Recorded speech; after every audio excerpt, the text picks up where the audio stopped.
The first night in my new apartment, I convinced myself the sounds were just the building settling. By the third night, I knew better.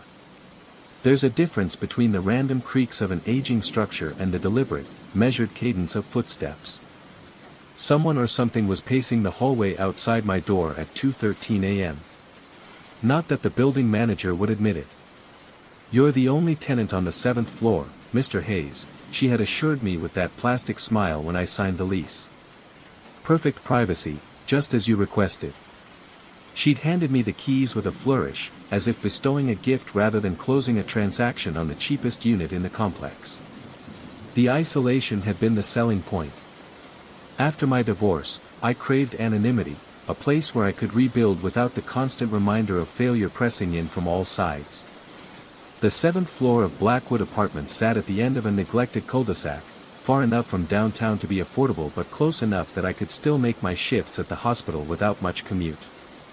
The building itself was a relic from the 1930s, all Art Deco details worn down by decades of neglect, with more empty units than occupied ones. That first week, I attributed the sounds to imagination, the mind's way of filling silence with familiar patterns. But as October bled into November, the noises grew more distinct. The footsteps acquired a personality, sometimes hurried, as if late for an appointment, other times slow and ponderous, pausing occasionally outside my door before continuing down the corridor toward the emergency stairs that hadn't been used in years, judging by the rust on the push bar. I began documenting the occurrences in my phone's notes app. It helped maintain some illusion of control, of rational analysis. Midnight to 1 a.m. was usually quiet. The activity began around 1:30, reached its peak at 2:15, and tapered off by 3 o'clock. The pattern repeated with enough consistency that I found myself waking just before it started, my body developing a new circadian rhythm around the disturbances. The whispering started during the third week. I first noticed it on a Tuesday night while drifting between sleep and wakefulness. The voices, at least 3 distinct tones, conversed in hushed urgency right outside my door. I couldn't make out words, just the rhythmic rise and fall of conspiratorial exchange. My mouth went dry as I strained to listen, the bed sheets wrapped around my fists in unconscious tension. The first time I investigated, I spent 5 minutes building up the courage to open the door. The brass knob felt ice cold against my palm as I turned it with excruciating slowness, trying to minimize any sound. When I finally yanked the door open, the hallway stretched empty in both directions, the vintage wall sconces casting pools of anemic yellow light across faded carpet. The silence was absolute, as if the building itself was holding its breath. I started setting up my phone to record while I slept. Each morning I would review the footage, and each morning I found nothing but occasional static or the distant hum of the building's ancient heating system. Yet the sounds continued, growing bolder, a sharp rap on the bathroom wall while I showered, 3 quick knocks against the living room ceiling at precisely 2:33 a.m., the dragging scrape of what sounded like furniture being rearranged in the supposedly vacant apartment above mine. The fingerprints were what finally broke me. I noticed them one morning as I was leaving for work, smudges on the inside doorknob that caught the light at just the right angle. At first, I assumed they were mine, though I couldn't recall touching the door with dirty hands. But upon closer inspection, they were too small, the pattern all wrong. They circled the knob completely, as if someone had gripped it from behind for hours, fingers gradually sliding down the metal as they stood there, waiting. My heart hammered against my ribs as I studied those ghostly whirls. The implication sent a wave of nausea rolling through my stomach. Someone, something, had been inside my apartment while I slept. The violation of that thought crawled across my skin like insects. I changed the locks that afternoon, paying extra for a rush installation from a locksmith who looked at me with barely concealed judgment when I insisted on both a deadbolt and a chain. I bought a wedge doorstop and a camera system I couldn't really afford. I even purchased a baseball bat, though I hadn't played since high school. That night, the building fell into an unnatural quiet. No footsteps, no whispers, no knocks, just the hum of electronics and the occasional distant siren from the city. I lay awake until dawn, the new bat within arm's reach, jumping at every creak and pop from the heating vents. The silence lasted 3 nights, long enough that I began to wonder if I'd imagined the whole thing, if stress and isolation had manufactured a haunting where none existed. The building manager's concerned expression when I'd asked about other tenants now seemed less dismissive and more worried about my mental state. On the 4th night, I woke to the sound of scratching, faint, persistent, coming from inside the walls. It moved in irregular patterns, sometimes stopping for minutes before resuming from a different location. The sound followed me as I moved through the apartment, always emanating from whichever room I wasn't in. My security cameras picked up nothing but empty rooms and undisturbed furniture. I began to map the strange occurrences, logging times and locations in a notebook that grew increasingly chaotic with observations. The scratching appeared most often near electrical outlets. The temperature dropped noticeably before the whispering began. The hallway footsteps followed the same path night after night, always ending at the emergency exit but never triggering the alarm that should have sounded when the door opened. Sleep deprivation eroded my certainty. At work, I caught myself zoning out during patient handovers, my mind replaying the previous night's disturbances on loop. My supervisor expressed concern about my bloodshot eyes and trembling hands. I offered vague explanations about insomnia and promised to see someone about it, knowing I wouldn't. Researching the building's history became an obsession. I dug through microfiche at the public library, scrolled through decades of local newspaper archives, even reached out to a local historian who specialized in the city's architecture. The Blackwood had once been a hotel before being converted to apartments in the 1960s. Nothing in its past suggested tragedy or violence. No suicides, no murders, no mysterious disappearances that might explain a haunting. The only oddity was a brief mention in a 1974 article about the building's renovation. The 7th floor had been closed for remodeling that was never completed. According to the piece, residents had complained about disturbances that the owner attributed to structural issues requiring attention. The floor had remained vacant until the current management company purchased the building in 2018. I confronted the building manager with this information. Her smile faltered as I pressed for details about the 7th floor's history. She eventually admitted that I wasn't the first tenant to report strange occurrences but insisted they were just old building problems that maintenance was addressing.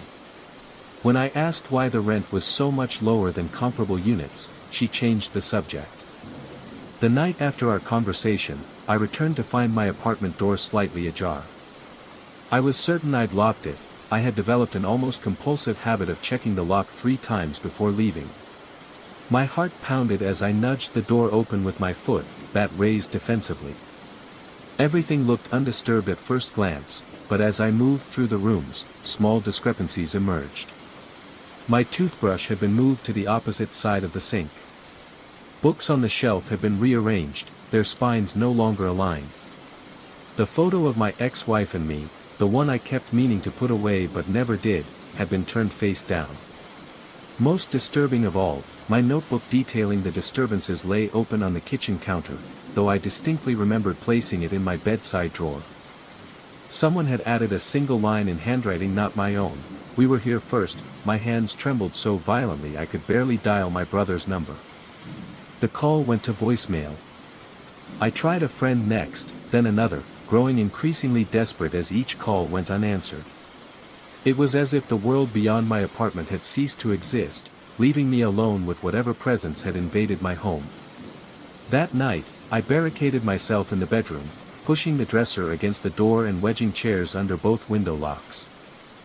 The bat lay across my lap as I sat on the edge of the bed, light on, television droning at low volume, anything to fill the silence with human sounds.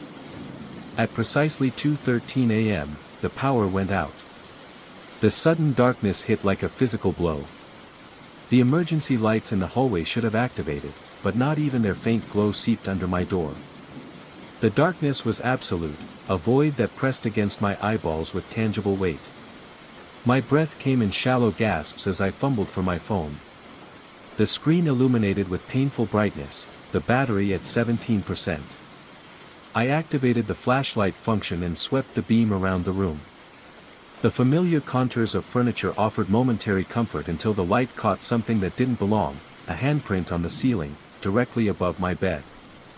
As my gaze fixed on that impossible mark, the first knock came. Not from the hallway or the walls, but from inside my closet. I froze, muscles locked in primal terror. The second knock followed, then a third, establishing a steady rhythm that matched my racing heartbeat. The closet door began to rattle in its frame, the cheap wood flexing inward as if under tremendous pressure. My throat constricted. I tried to call out, to demand identification from whatever lurked behind that thin barrier, but produced only a strangled whimper. The rational part of my brain insisted no one could have gotten into the closet, I would have seen them. The primal part knew better. The pounding accelerated, the door shuddering with each impact. Then, as suddenly as it began, it stopped. The silence stretched for 3 agonizing seconds before being broken by the soft click of the closet latch releasing. The door swung open with excruciating slowness, revealing nothing but hanging clothes and stacked storage boxes. My phone's light illuminated every corner, confirming the emptiness. I exhaled shakily, wondering if the wind from the building's ventilation system could have. The whispers erupted from all directions simultaneously, dozens of overlapping voices hissing unintelligible words from inside the walls, above the ceiling, beneath the floorboards. The temperature plummeted, my exhaled breath suddenly visible in the beam of light. The dresser blocking my bedroom door began to slide with a grinding screech, pushed by an unseen force. I scrambled backward until I hit the headboard, phone clutched in a death grip as I swept the light frantically around the room. The battery indicator flashed red, 15%, then 14%, the power draining at an impossible rate. The voices grew louder, almost but not quite resolving into comprehensible speech. As the dresser completed its journey across the floor, the doorknob began to turn. I watched, paralyzed, as it rotated completely to the left, then to the right, testing the mechanism, finding it unlocked. The door began to open. My phone died. In the perfect darkness that followed, I heard footsteps enter my room, multiple sets, approaching from different angles. The mattress depressed slightly as weight settled at its foot. The air grew thick with the scent of dust and something older, like paper left too long in a damp basement. A hand brushed my ankle. I broke then, lunging blindly across the bed, swinging the bat in wild arcs that connected with nothing but air. I collided with the wall, then reoriented myself and charged toward where I remembered the door being. My shoulder slammed into the frame as I stumbled into the hallway. The emergency lights flickered weakly, revealing empty space in both directions. I ran toward the stairs, bare feet slapping against cold tile. Behind me, a chorus of footsteps gave pursuit, gaining ground with each stride. I hit the stairwell door at full speed, nearly pitching headlong down the concrete steps. I descended in a controlled fall, one hand on the railing, the other still gripping the bat. Above me, the door slammed open again, the footsteps now a thundering cascade. The lobby stretched before me like salvation, its glass doors offering a view of street lights and passing cars. I crossed the faded carpet at a sprint, reaching for the push bar. It didn't budge. I slammed against it again, then tried pulling instead of pushing. The doors remained immovable, as solid as the wall around them. Through the glass, I could see people walking past, oblivious to my plight. I pounded on the transparent barrier, screaming for help. No one turned, no one heard. The footsteps reached the bottom of the stairs. I spun around, pressing my back against the unyielding door, raising the bat in trembling hands. The lobby stood empty. I waited, muscles tensed for an attack that didn't come. Minutes dragged by in silence. Eventually, I gathered enough courage to cross back to the stairwell, peering cautiously up the concrete shaft. Nothing moved in the shadows. I tried the front doors again. They opened effortlessly, admitting a rush of cold night air that raised goosebumps along my arms. I stepped outside, half expecting some force to pull me back in. Nothing did. I spent what remained of that night in my car, parked under the harsh fluorescence of a 24-hour gas station. When morning came, I returned only long enough to pack essentials, performing the task with frenetic speed while daylight streamed through the windows. As I was zipping my suitcase, my phone chimed with a text from the building manager, *, moving out so soon, Mr. Hayes? The 7th floor won't be the same without you. The others were just getting to know you, *. I abandoned the lease, forfeiting my security deposit without complaint. The management company never contacted me about the remainder of my contract. Sometimes I drive past the Blackwood, compelled by a fascination I can't explain. The 7th floor windows remain dark, but occasionally I glimpse movement behind the glass, a shifting of curtains, the suggestion of a silhouette. According to the building's website, the 7th floor remains unoccupied. Yet at night, lights flicker on and off in windows that should be empty. And sometimes, when I sit in my car across the street, I see a familiar figure moving from room to room in what used to be my apartment, a man about my height and build, performing the mundane rituals of daily life. His face is always turned away from the window, but I know what I'd see if he turned around. The same hands that left those dusty prints on my doorknob now operate his limbs. The same voices that whispered outside my door now control his vocal cords. They were there first, after all. And they've been looking for new tenants for a very long time. The first night I heard it, I convinced myself it was just the house settling. Old buildings make noise, they breathe, they creak, they whisper to themselves in the dark. But this wasn't the familiar symphony of aging wood and pipes. These were footsteps, deliberate, measured, directly above my bedroom, where nothing should exist except empty space and roof. I had signed the lease 3 weeks ago. A single-story, ranch-style home on the outskirts of town, far enough from neighbors to avoid their prying eyes but close enough to civilization that I didn't feel completely isolated.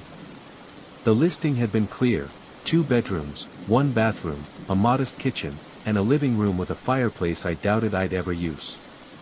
Nothing about an attic. Nothing about a 2nd floor. Nothing about the narrow door at the end of the hallway that I had assumed was a linen closet until I opened it and found a steep staircase disappearing upward into darkness. The landlord hadn't mentioned it during the walk-through, and I hadn't asked. What was there to ask?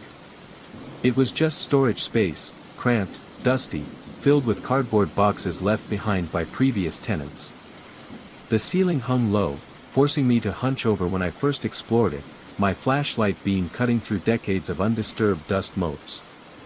I closed the door and promptly forgot about it.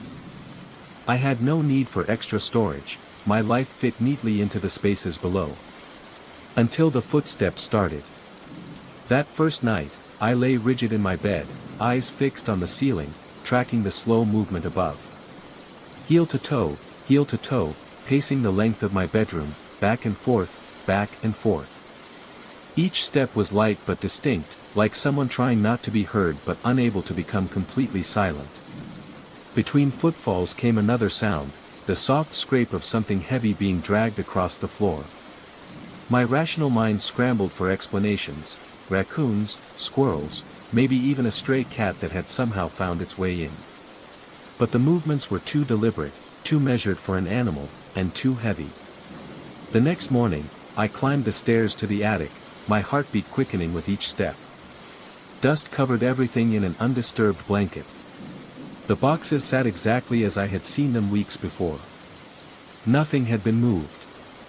No tracks marked the floor. No signs of life disturbed the stillness. I told myself I had dreamed it. Until it happened again the following night, and the night after that. Each time the same pattern, footsteps crossing back and forth, the occasional scrape of something being moved, all directly above my bed. Each morning the attic looked untouched, pristine in its abandonment.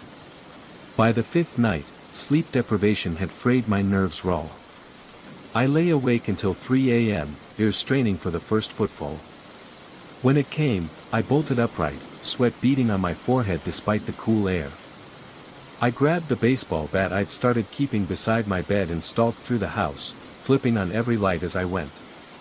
The door to the attic stairwell seemed to loom larger than before. I threw it open and charged up the stairs, bat raised, adrenaline drowning out my fear. The attic was empty, silent, undisturbed.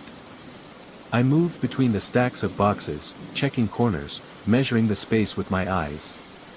It was too small for anyone to hide effectively, too cramped for the pacing I'd heard. The ceiling hung so low that even I, at an average height, couldn't stand straight. No one could walk normally up here. I spent an hour examining every inch before retreating downstairs, locking the attic door behind me. The footsteps didn't return that night, but they came back the next, louder than before. This time accompanied by something new, a soft thump, like something being dropped, followed by a sound I couldn't quite identify, something between a sigh and a whisper. I stopped using my bedroom, moved to the couch in the living room, as far from the attic stairs as possible. Sleep came in fitful bursts, my body jerking awake at the slightest sound from above, because now the sounds weren't confined to the space above my former bedroom. They migrated throughout the attic, from one end to the other, restless and increasingly bold. I convinced a friend to stay over, hoping for validation. Asked casually if he heard anything strange during the night. He slept soundly, reported nothing unusual in the morning, and looked at me with barely concealed concern when he saw the dark circles under my eyes, the tremor in my hands as I poured coffee. I didn't mention the attic to him. How could I explain that a space too small for human movement somehow contained human footsteps? That boxes sat undisturbed despite sounds of furniture being dragged? That I was slowly coming undone because of what might be nothing more than the house settling? After 2 weeks, I couldn't stand it anymore. I installed a padlock on the attic door, not to keep whatever was up there contained, but to prove to myself that nothing was accessing the space. I checked the windows in the attic, all were painted shut, sealed tight for what looked like decades. No entry point existed except the stairs. That night, the sounds were muffled but unmistakable, footsteps, movement, and something new, a rhythmic tapping, like fingers drumming impatiently against wood. My skin crawled with each tap, each footfall. My mouth went desert dry, my heart hammering so hard I could feel it in my throat. Morning revealed the padlock intact, undisturbed. But when I ventured up into the attic, cold dread pooled in my stomach. The boxes had been moved. Not dramatically, not thrown around or open, but rearranged in subtle ways. A stack that had been against the north wall now stood 3 feet to the left. Boxes that had been stacked 3 high were now in rows of 2. I told myself I was mistaken. Memory is fallible. Stress distorts perception. I took photos of the attic with my phone before leaving for work, determined to document any future changes. The next morning, the photos didn't match the arrangement I found. Boxes had migrated again, this time more significantly. One was open, its contents, old books from the look of it, spilled across the floor. The padlock remained intact, unbroken, unopened. I changed the locks on all exterior doors, checked every window twice, convinced myself there must be another entrance to the attic I hadn't discovered, some hidden access point that would explain everything rationally. I tapped walls, measured rooms against each other, looking for inconsistencies that might reveal a secret passage. Nothing. A week later came the power outage. One moment I was watching TV, trying to drown out the now constant sounds from above, and the next I was plunged into darkness. The sudden silence was almost as startling as the blackout. No TV, no refrigerator hum, no air conditioning, and, for a moment, no footsteps from above. I fumbled for my phone, turning on its flashlight. The circuit breaker was in the hallway that led to the attic stairs. I'd been avoiding that hallway after dark, taking the long way around through the kitchen when I needed to use the bathroom at night. Now I had no choice. My breathing came in short, shallow bursts as I made my way down the hall, phone extended before me like a ward against the darkness. The beam of light bounced with my trembling hand, creating monstrous, shifting shadows on the walls. The hair on the back of my neck stood on end, my skin prickling with the certainty that I was being watched. The circuit breaker panel was just beside the attic door. As I reached for it, a sound from above froze me in place. Not footsteps this time, but a single, heavy thud, directly overhead, as if something had fallen or jumped down. I looked up reflexively, then back at the attic door. The padlock was still in place, but something about the door itself seemed wrong. It took my panicked brain a moment to process what I was seeing. The door was ajar. Not fully open, but cracked about an inch, despite the secured lock. A physical impossibility. Before I could react, movement caught my eye. My flashlight beam had wandered to the stairs, visible through the gap in the door. There, halfway up, stood a silhouette, human-shaped, but wrong somehow, too thin, too still. It stood motionless, watching me. I couldn't make out features, just the outline against the deeper darkness beyond. My light seemed to stop at its edges, unable to illuminate details. My lungs seized, my heart stuttered to a stop, then exploded into a frantic rhythm. I couldn't move, couldn't speak, could barely think past the primal terror flooding my system. The figure didn't move either, just watched, waited. The silence stretched between us, heavy with implications I wouldn't process. I blinked. It was gone. Not as if it had moved away, there hadn't been time, and I would have seen it retreat up the stairs. It was simply gone between one heartbeat and the next, leaving nothing but empty space where it had stood. I fled. Ran out the front door in my bare feet, keys clutched in my shaking hand, and drove to a motel. Called in sick to work the next day, contemplated never returning to the house. But daylight brought forced rationality. I had a lease. Most of my possessions were there. I couldn't afford to break the agreement and find a new place. And maybe, just maybe, I was experiencing some sort of stress-induced hallucination. Sleep deprivation does strange things to the mind, I knew that. I returned mid-morning, sunlight streaming through every window I could uncover. The house looked ordinary, unthreatening. The attic door was closed, the padlock secure. No gap, no sign it had ever been ajar. But when I climbed the stairs to check, my carefully arranged photographic evidence rendered moot, because the attic had been transformed. Every box was open, contents strewn across the floor, old clothes, books, papers, photographs of people I didn't recognize. Decades of abandoned possessions scattered like the aftermath of a frantic search. In the center of the chaos, one item stood out, a small wooden box I hadn't seen before, positioned precisely in the middle of the floor, directly above where my bed had been. Open. Empty. Waiting. I approached it cautiously, the floorboards creaking beneath my weight. The box was old, hand-carved with intricate patterns that made my eyes hurt if I looked at them too long. Inside was a folded piece of paper, yellowed with age. My hands shook as I unfolded it, revealing a floor plan of the house, my house, drawn in faded ink.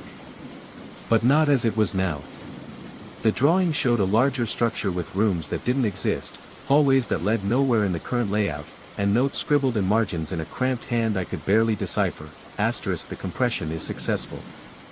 Space folds upon itself when unobserved. The rooms exist simultaneously with and without.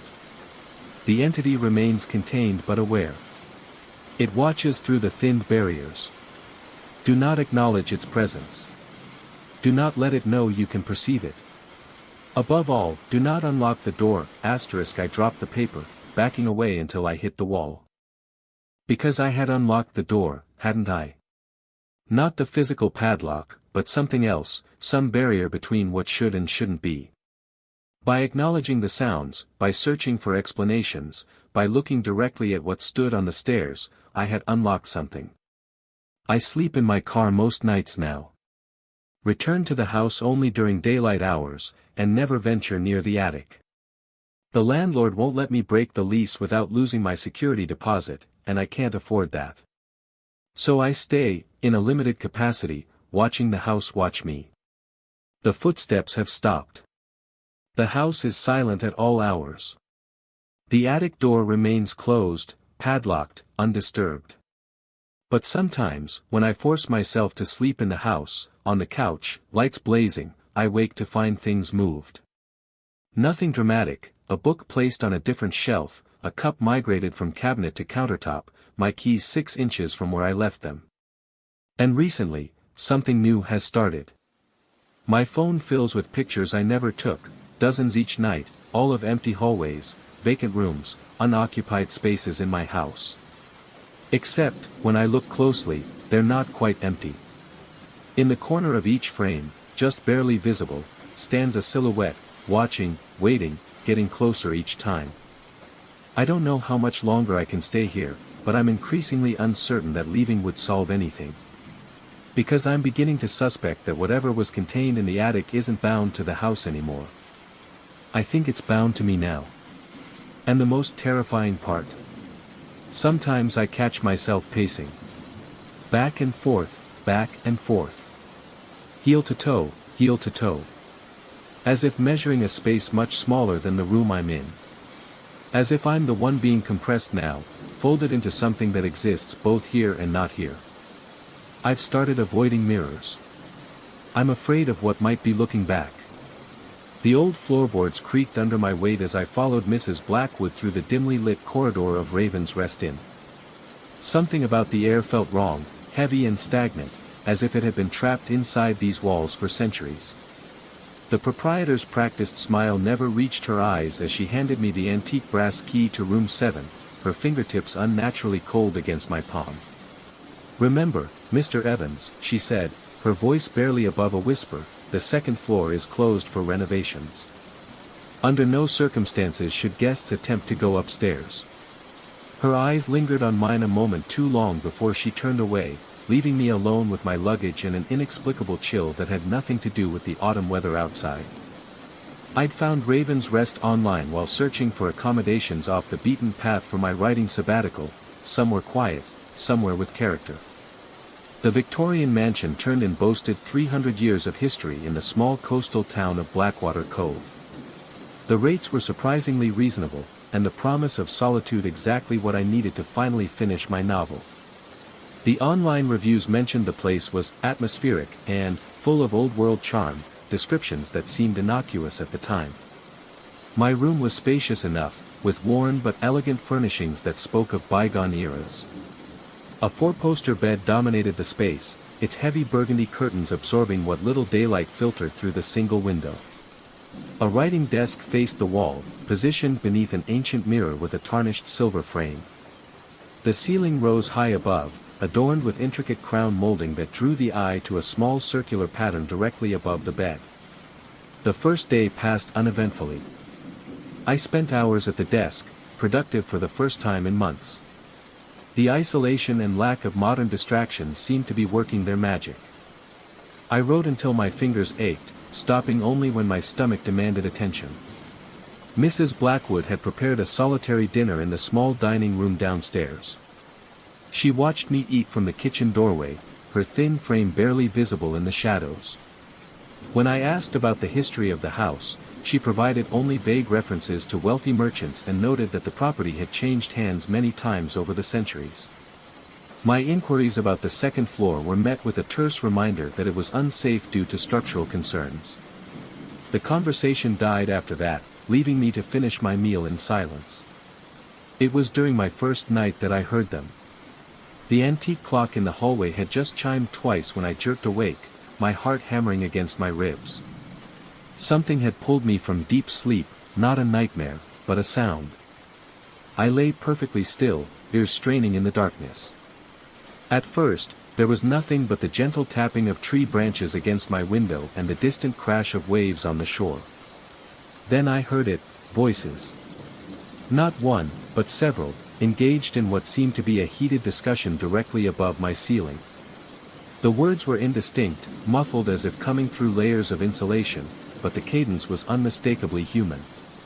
The circular pattern in the ceiling center appeared to amplify the sounds, almost like an acoustic design feature.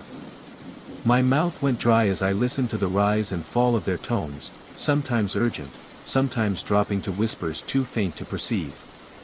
I told myself it must be other guests, despite Mrs. Blackwood's claim that I was the only one staying at the inn that week. Perhaps she had family living upstairs, or workers had arrived early for the renovations. Logical explanations existed, they had to. In the morning, the memory of those voices seemed less threatening in the weak sunlight that filtered through my window. I mentioned hearing movement upstairs to Mrs. Blackwood as she served breakfast. Her hand trembled slightly as she poured my coffee, dark liquid sloshing dangerously close to the cup's rim. She denied anyone being up there, explaining that the old house simply settled at night. The pipes, she added with a dismissive wave, sometimes made strange sounds that new guests mistook for voices. Her explanation seemed rehearsed, delivered with the same hollow smile that never touched her eyes. I spent that day exploring the small town, gathering local information at the Historical Society. I learned more about Raven's Rest than Mrs. Blackwood had shared. The building had originally belonged to a shipping merchant named Elias Blackwood in the early 1700s. Records indicated the upper floor had once housed servants' quarters. When I asked if there were any tragic events associated with the property, the elderly archivist's expression darkened. She hesitated before mentioning rumors of disappeared servants and whispers of dark rituals but quickly dismissed them as local superstition. My skin prickled as she described how Elias Blackwood had been obsessed with communicating with entities he believed existed in the spaces between worlds. That night, I was prepared. I stayed awake, watching the ceiling and waiting. The clock struck 2, and like clockwork, the voices began. My pulse quickened as I strained to make out words. This time I detected a pattern, what sounded like questions followed by responses, almost like an interrogation. One voice seemed to dominate, deeper than the others, with an authority that made my skin crawl. The conversation lasted precisely 17 minutes before abruptly stopping. Unable to contain my curiosity, I slipped from bed, my bare feet flinching at the touch of the ice-cold floorboards. I grabbed my phone for light and stepped into the hallway. The air felt different outside my room, thicker, with an acrid undertone that burned the back of my throat. My flashlight revealed nothing unusual in the corridor, just faded wallpaper and the staircase leading to the forbidden second floor. The stairs creaked ominously with each step, sweat beading on my forehead despite the chill. At the top landing stood a heavy oak door, just as Mrs. Blackwood had described, locked and off-limits. I tested the handle, finding it immovable. Pressing my ear against the wood, I heard nothing but the blood rushing through my veins.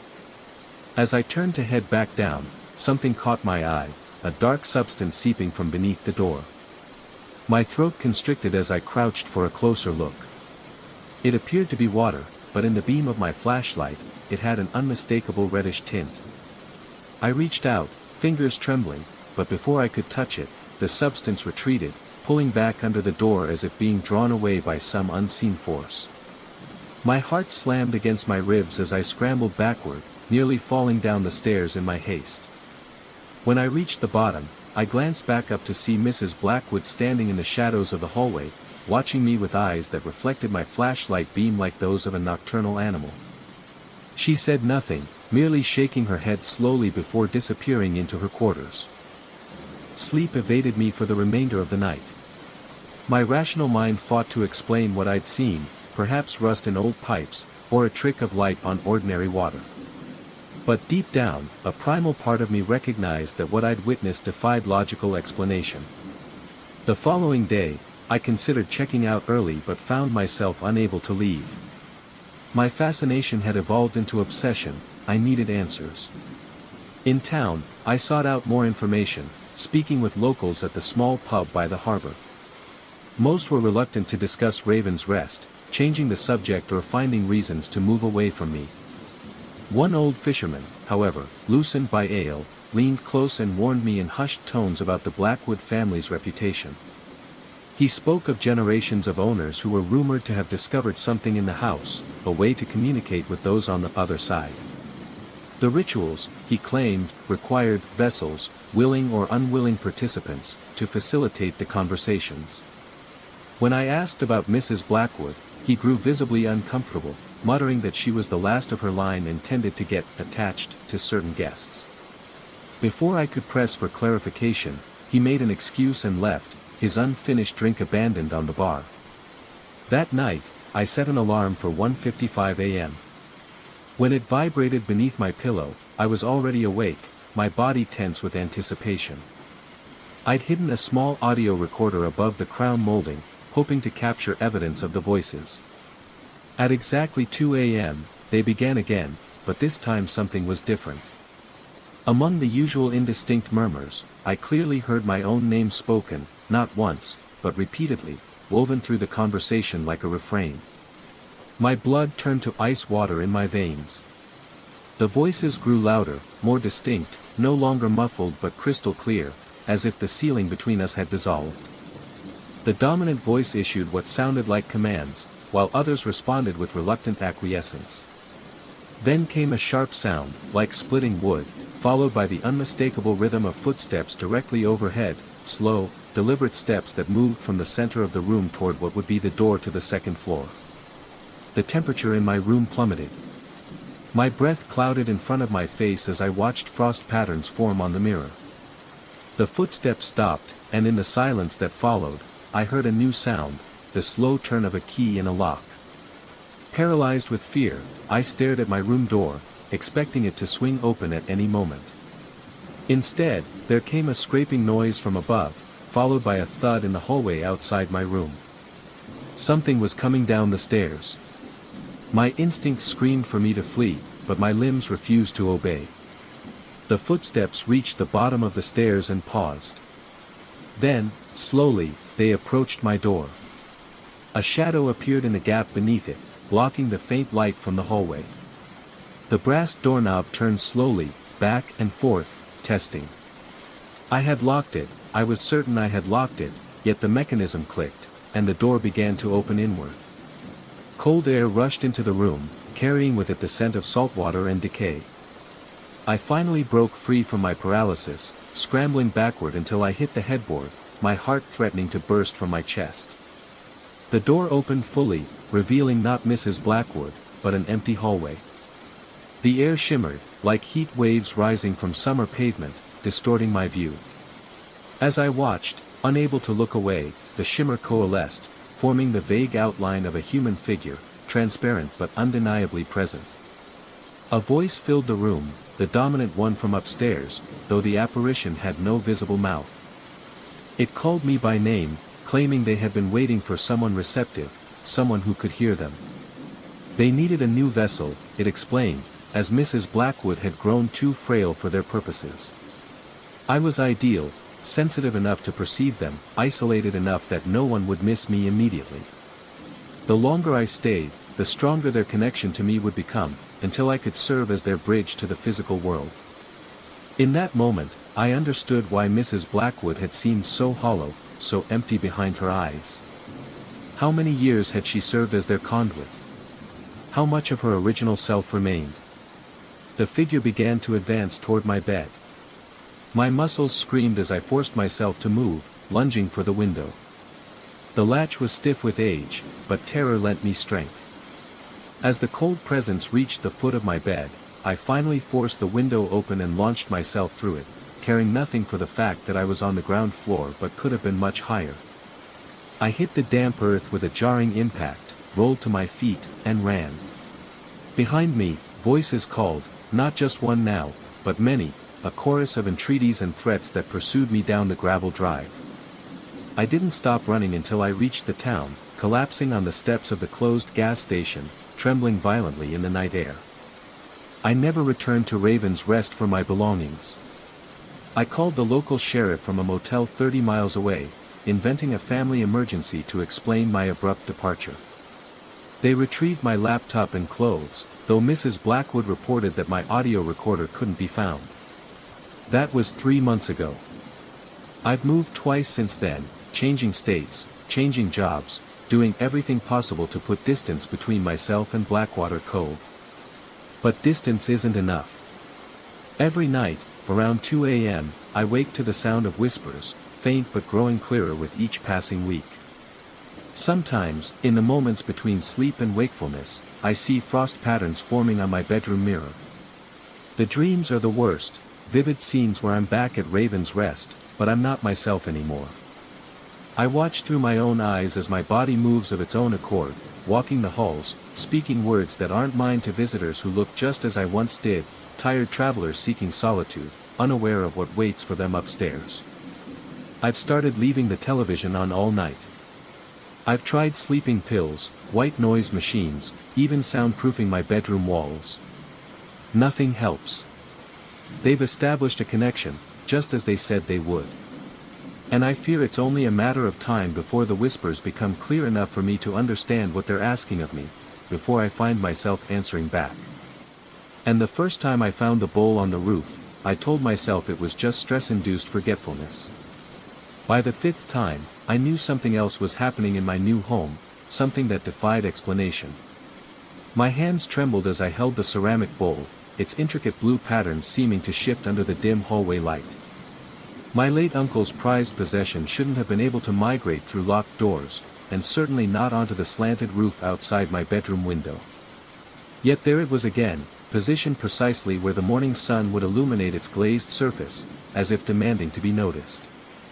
I purchased the Victorian-style home on Blackwood Lane at a price that seemed too good to be true: 3 bedrooms, original hardwood floors, a wraparound porch, and a spacious attic, all for less than comparable properties in the area. The real estate agent mentioned something about the previous owners leaving abruptly, but I was too enchanted by crown molding and bay windows to press for details. Moving from my cramped apartment into this 19th century masterpiece felt like stepping into the life I'd always envisioned for myself. The bowl was the only item I had inherited from Uncle Robert. When my parents delivered it after the reading of his will, they mentioned how odd it was that he'd specifically named me as its recipient, especially since we'd never been particularly close. I remembered seeing it displayed prominently in his study during the few childhood visits I'd made to his remote farmhouse. The intricate ceramic piece featured concentric patterns of deep cobalt blue, with strange symbols etched into its base that resembled no language I recognized. I'd placed it on my mantelpiece as a respectful nod to family obligation rather than genuine appreciation. 3 days after moving in, I discovered the bowl in the garden shed, nestled among rusted tools. I distinctly remembered placing it on the mantel the previous evening. Assuming I had moved it during my unpacking delirium and forgotten, I returned it to its place. The next morning, it sat perfectly centered on my kitchen island. The day after, balanced precariously on the banister of the second-floor landing. Each time I returned it to the mantel, each time it migrated elsewhere. On the 7th night, I placed the bowl in a locked cabinet in my home office. I double-checked the lock, even testing the door with several firm tugs. For added measure, I positioned a chair against the cabinet and balanced my phone on the chair's edge, an improvised alarm system that would clatter to the floor if disturbed. Sleep came reluctantly that night, my mind racing through rational explanations. Perhaps the house was settling, causing imperceptible shifts that somehow unlocked the cabinet. Maybe I was sleepwalking for the first time in my life.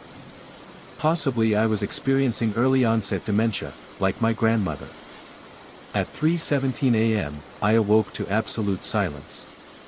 No phone clattering, no disturbance whatsoever. Relief washed over me, until I rolled over and saw the bowl sitting on my nightstand, less than a foot from my face. My heart slammed against my rib cage as I scrambled backwards, tumbling from the bed and crashing to the floor. Cold sweat drenched my t-shirt, my breath came in shallow, rapid bursts that couldn't satisfy my lungs' desperate demand for oxygen. The bowl remained motionless, its blue pattern seeming to pulse in the dim glow of the streetlight filtering through my curtains. I fled the room, spending the remainder of the night huddled on the living room sofa with every light blazing. When morning came, I checked the cabinet, still locked, chair undisturbed, as if the bowl had simply phased through solid matter. Desperate for answers, I took the bowl to an antiques appraiser the following day. The elderly woman examined it carefully, her magnifying glass hovering over the strange markings on its base. She explained that the piece appeared to be mid-19th century, likely of Eastern European origin, though the symbols defied her expertise in ceramics markings. When I explained my predicament, choosing my words carefully to avoid sounding deranged, her expression shifted from professional interest to guarded concern. She returned the bowl hastily, suggesting I consult with a different type of expert, one who specialized in objects with attachment issues, as she delicately phrased it. That afternoon, I spent hours researching the history of my house. The local historical society provided records showing the home had been built in 1872 by a merchant named Elias Blackwood, who had made his fortune importing exotic goods from Eastern Europe. The property had changed hands numerous times over the decades, with several owners departing under unusual circumstances, sudden relocations, unexpected financial problems, or vague health concerns that necessitated moves to different climates. As I drove home, a disturbing thought surfaced. What if my uncle's bull had some connection to the original owner of my house? The timing aligned historically, and the Eastern European connection seemed too coincidental. My stomach tightened as I remembered that Uncle Robert had been an avid collector of antiques from estate sales across the country. That night, I placed the bowl in the center of my kitchen table and simply observed it. The house felt different somehow. The usual creaks and settling noises seemed deliberate, as if the structure itself was communicating in a language just beyond my comprehension. The temperature fluctuated unpredictably, certain rooms became inexplicably cold, while others grew stifling. The air felt dense, charged with a potential energy that made the fine hairs on my arms stand at attention. At midnight, I tried a different approach. I spoke aloud to the empty house, addressing whatever force might be listening. I explained that the bull had been given to me, that I was its rightful owner now, and that I meant no disrespect by bringing it here. My voice echoed through the high-ceilinged rooms, sounding thin and uncertain even to my own ears. As the words left my mouth, the overhead light flickered briefly, and for a moment I could have sworn I felt something brush past me, not a physical touch, but a disturbance in the air, like the wake of something moving quickly. I barely slept that night, drifting in and out of consciousness on the living room sofa again. Each time I opened my eyes, the bowl remained on the kitchen table, visible through the doorway. By morning, exhaustion had overtaken my fear, and I fell into a deeper sleep. I awoke to a crash from the basement. Sunlight streamed through the windows, indicating late morning. My muscles protested as I rose from the awkward sleeping position and cautiously approached the basement door. The bowl was no longer on the kitchen table. The wooden stairs creaked under my weight as I descended into the cool darkness below. I fumbled for the light switch, my fingers trembling against the wall. When fluorescent lights flickered to life, I saw the bowl resting in the center of the concrete floor, intact despite what had sounded like a fall. As I approached it, something else caught my attention, a section of the basement wall where the ancient wallpaper had peeled away, revealing the plaster beneath. Curiosity overwhelmed caution as I moved closer to examine the exposed wall. Scratched into the plaster were the same strange symbols that marked the base of the bowl. My breath hitched in my throat as I traced the markings with my fingertips, feeling slight indentations that suggested they had been carved when the plaster was still wet, during the original construction of the house. A sudden urge compelled me to hold the bowl up to the wall, aligning its markings with their counterparts etched in plaster. As I did, the temperature in the basement plummeted. My breath clouded in front of my face, and a high-pitched ringing filled my ears, drowning out all other sound. The bowl grew warm in my hands, then hot, not enough to burn, but uncomfortable enough that I nearly dropped it. The symbols began to glow with a faint blue luminescence, both on the bowl and on the wall, pulsing in unison like a heartbeat. The ringing in my ears resolved into something else, a voice, distant and distorted, as if traveling across a vast distance. I couldn't make out words, just emotional impressions, urgency, warning, desperation. My vision blurred at the edges, tunneling until all I could see were the glowing symbols. My knees weakened, and I sank to the floor, still clutching the bowl, unable to release it despite the increasing heat against my palms. In that moment of connection, understanding flooded through me, not in words or images, but in pure knowledge that settled into my consciousness as if it had always been there. The bowl had belonged to Elias Blackwood, the original owner of the house. It had been his prized possession, a vessel containing something not meant to be separated from this place. My uncle had acquired it at an estate sale decades ago, removing it from its rightful home. Now it was trying to return, not merely to the house, but to something within the house, something hidden behind these walls. The revelation ended as suddenly as it began. The glowing symbols faded, the temperature normalized, and the bowl cooled in my hands. I remained on the basement floor, gasping for breath, my heart pounding so violently I could feel my pulse in my temples. When I finally managed to stand on unsteady legs, I noticed something I had overlooked before, a thin seam in the wall, outlining what appeared to be a small door or compartment. It took hours of careful work with tools from the shed to expose the hidden compartment without damaging the wall further. As night fell, I finally revealed a small cavity, just large enough to hold the bowl. The interior was lined with the same symbols, creating a perfect nest for the ceramic piece. When I placed the bowl inside, it fit as if custom-made for this space. Something shifted in the atmosphere of the house immediately, a releasing of tension I hadn't fully registered until it dissipated. The persistent sensation of being watched evaporated. The strange noises ceased. For the first time since moving in, I felt truly alone in the house. I sealed the compartment carefully, reapplying the wallpaper I had removed. Though I considered plastering over it permanently, something stopped me, perhaps the same intuition that had guided me through this strange experience. Instead, I made the compartment accessible but hidden, respecting whatever agreement seemed to have been reached. That night, I slept soundly in my bed, no longer fearing what I might find upon waking. The bowl remained in its proper place, not on my mantle as I had originally intended, but where it truly belonged, reunited with the house it had never been meant to leave. In the weeks that followed, I researched more deeply into Elias Blackwood's history, discovering accounts of his interest in arcane practices and beliefs that would have scandalized Victorian society. The bowl, I suspected, had been part of some ritual or practice meant to protect the house, or perhaps to protect others from something within the house. Whatever its purpose, restoring it to its original location had satisfied whatever force had been manipulating it. Occasionally, I still hear unusual sounds in the night, not the disruptive crashes and movements from before, but soft, almost musical tones emanating from the basement. I've come to find them comforting rather than frightening, a reminder that my home harbors mysteries I may never fully comprehend.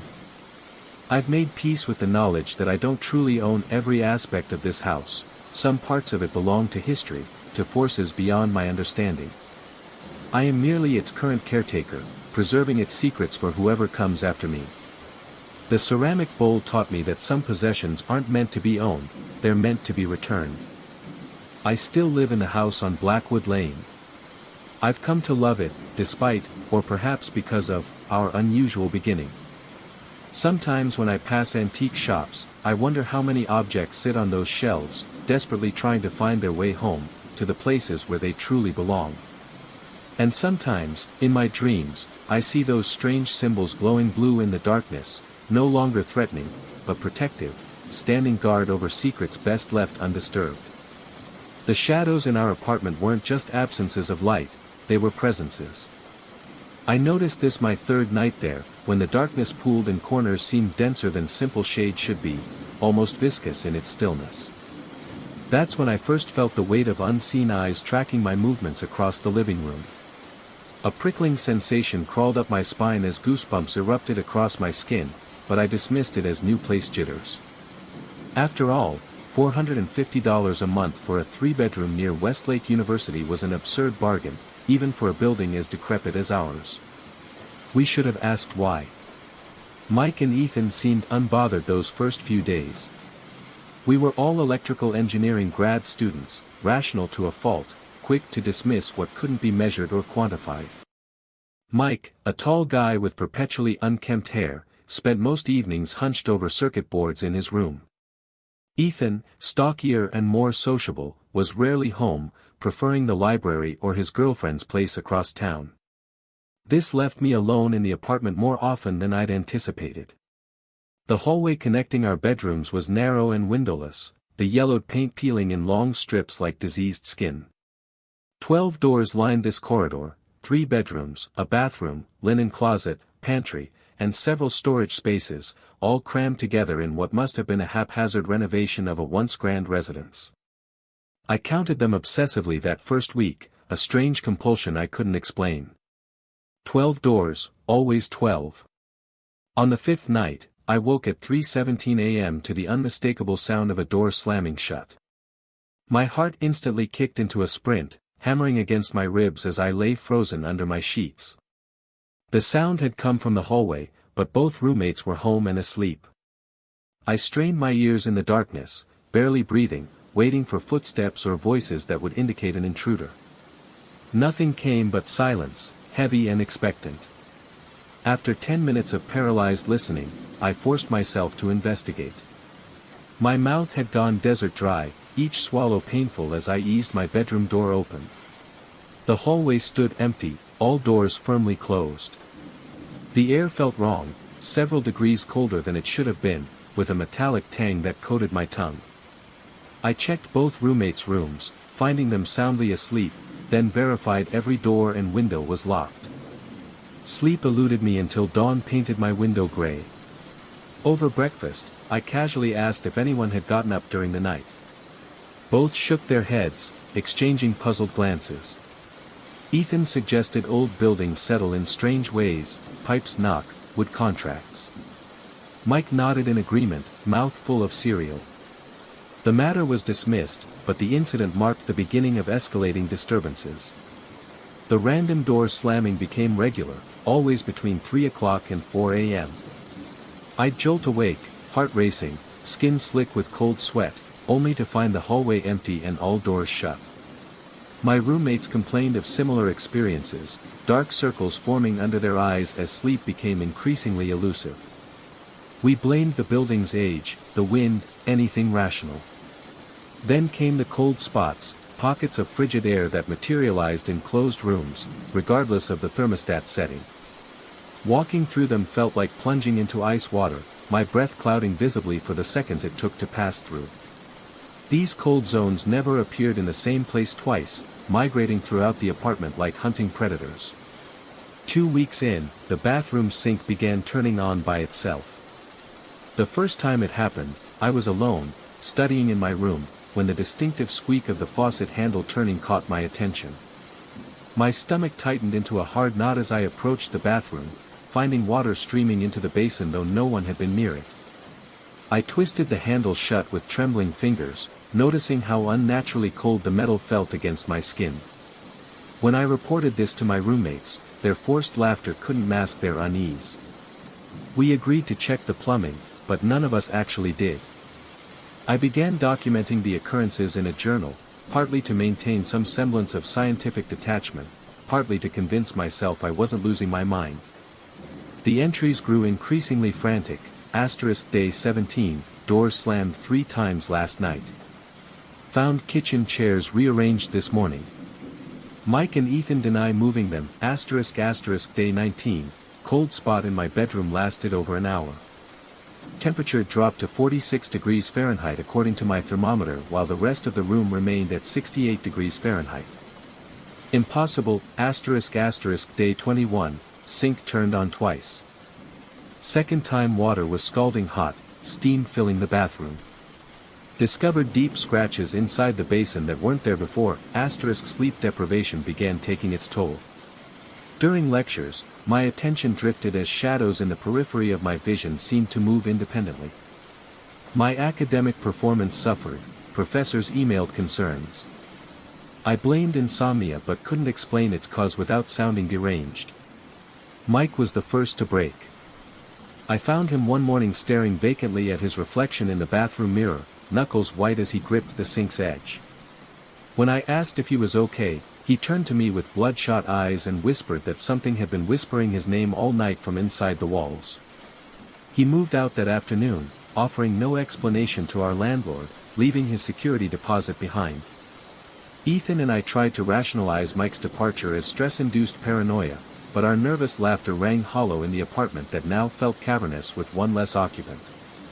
We silently agreed to spend more time in common areas, neither willing to admit we were afraid of being alone.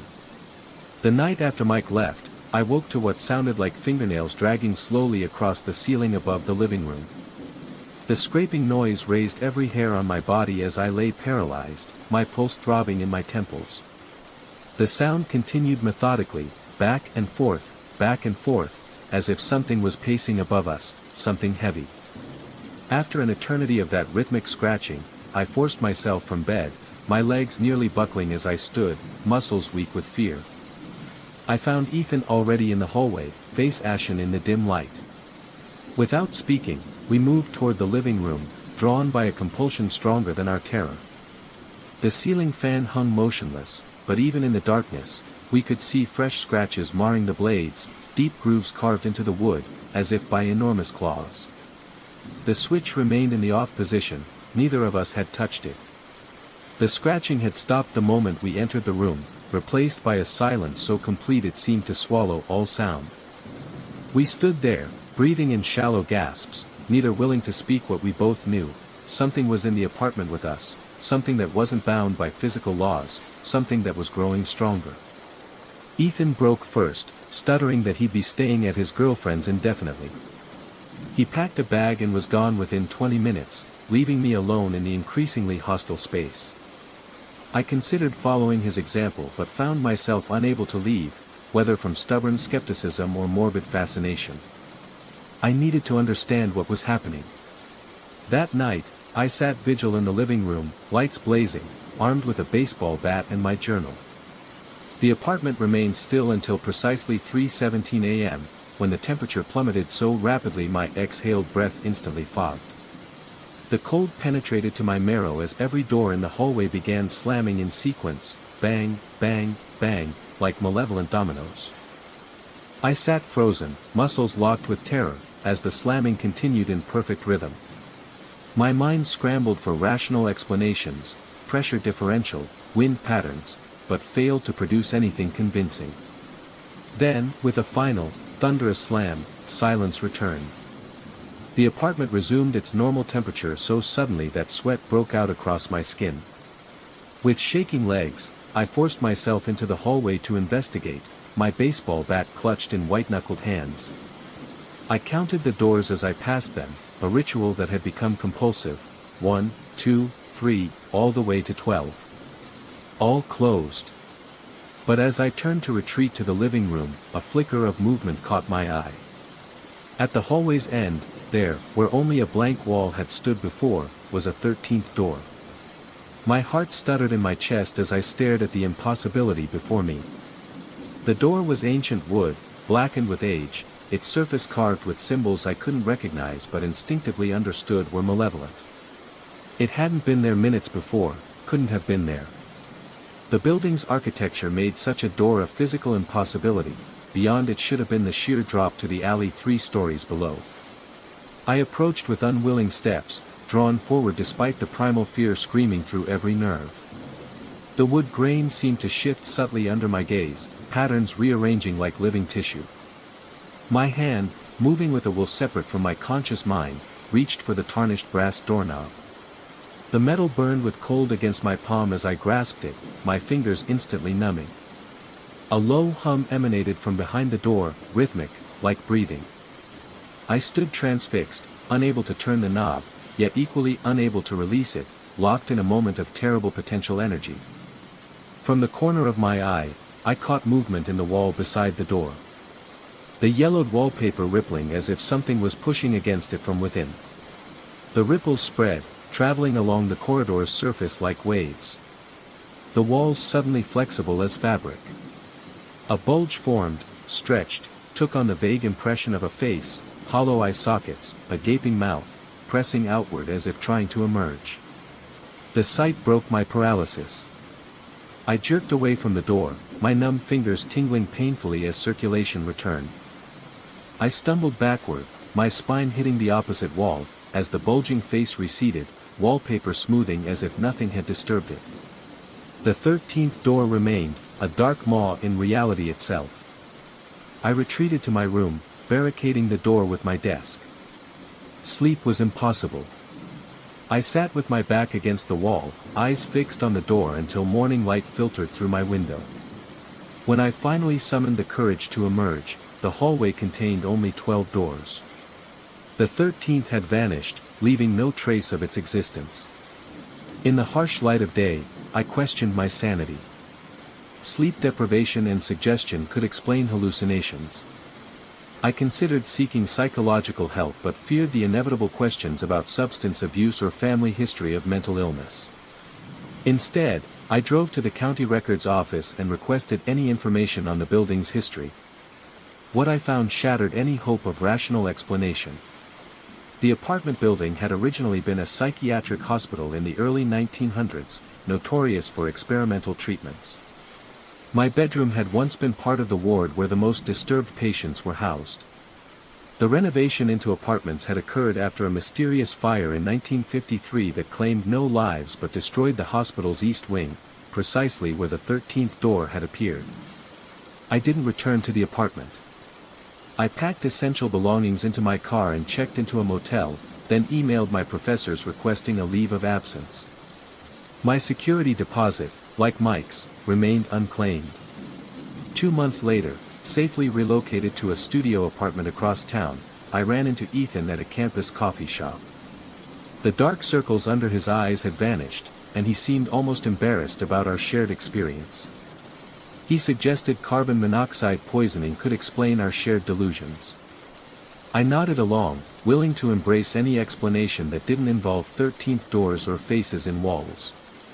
As we parted, Ethan mentioned offhandedly that new tenants had already moved into our old apartment, 3 of them, all students looking for cheap rent. I felt a coldness spread through my chest as he wished them better luck than we had. That night, I dreamed of a long corridor lined with doors, 12 visible, and 1 hidden, waiting to be manifested. Behind it, something patient watched and waited, existing in the boundaries between walls, growing stronger with each acknowledgement of its presence. And in the dream, I understood with perfect clarity that I had never truly left the apartment. Part of me remained there, trapped in the space behind the 13th door, while something else had walked away wearing my face. I woke gasping, my body drenched in cold sweat. For a moment, in the disorientation between sleep and wakefulness, I could have sworn my bedroom wall rippled slightly, as if something behind it had taken a deep breath. But by the time I fumbled for the light switch, the wall stood solid and innocuous. I tell myself it was just a dream. I tell myself I'm safe now, away from that place. But sometimes, in the darkest hours before dawn, I find myself counting the doors in my new apartment. And sometimes, just for an instant, I think I count one too many. The fluorescent light above my desk flickered, a staccato pulse matching the throb behind my eyes. I glanced at my watch, 9:47 p.m. 3 hours passed when the building should have emptied, yet here I sat, the only illuminated window in a tower of darkness. From the 23rd floor, the city sprawled beneath me, a constellation of lights that felt increasingly distant from my isolated position. I hadn't intended to stay this late again, but the HNL account wouldn't resolve itself. That was the price of independence. My small consulting practice demanded hours that larger firms distributed among dozens. The silence of the empty building had become my nightly companion, punctuated only by the hum of the ventilation system and occasional settling of the structure. Until tonight. I first noticed it while reviewing spreadsheet data, a murmur so faint I initially mistook it for traffic noise carrying up from the streets below. But as I paused, pen hovering over my notepad, the sound clarified itself. Voices. Not one, but several, engaged in what seemed to be a heated discussion. The sound originated from somewhere down the corridor, beyond my office walls.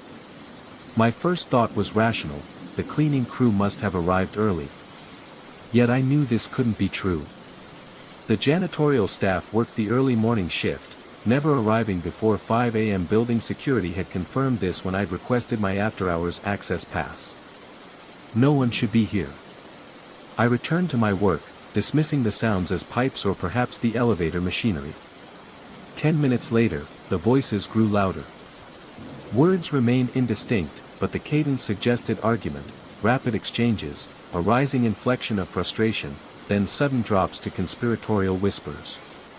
My skin prickled as I realized how clearly I could now discern multiple speakers, at least 3 distinct vocal patterns. The pen slipped from my fingers, rolling across the desk and onto the floor. As I bent to retrieve it, the voices abruptly ceased. The silence that followed seemed more intrusive than the mysterious conversation had been. I straightened, listening intently, conscious of my quickened breathing. When nothing resumed for several minutes, I returned to my work, though concentration now eluded me. My eyes darted to the door every few seconds. I found myself repeatedly checking my phone's clock, 10:13, 10:17, 10:22. The voices returned at 10:26, louder than before, and with a new quality that sent ice through my veins: urgency. I stood, my chair rolling back against the wall with a dull thud. The conversation outside continued uninterrupted. I moved toward my office door, each step deliberate and soundless on the carpeted floor.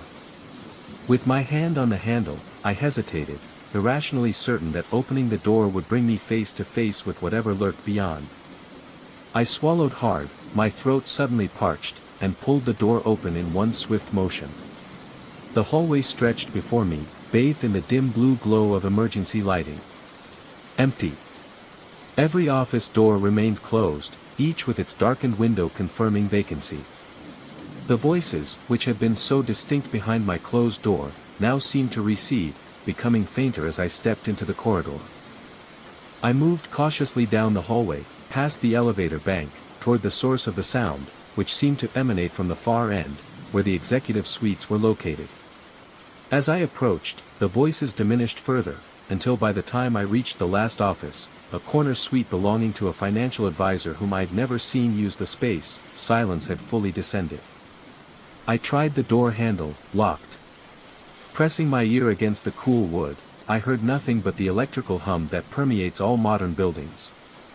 Feeling foolish, I made my way back to my office, attributing the experience to exhaustion and the strange acoustics of an empty building.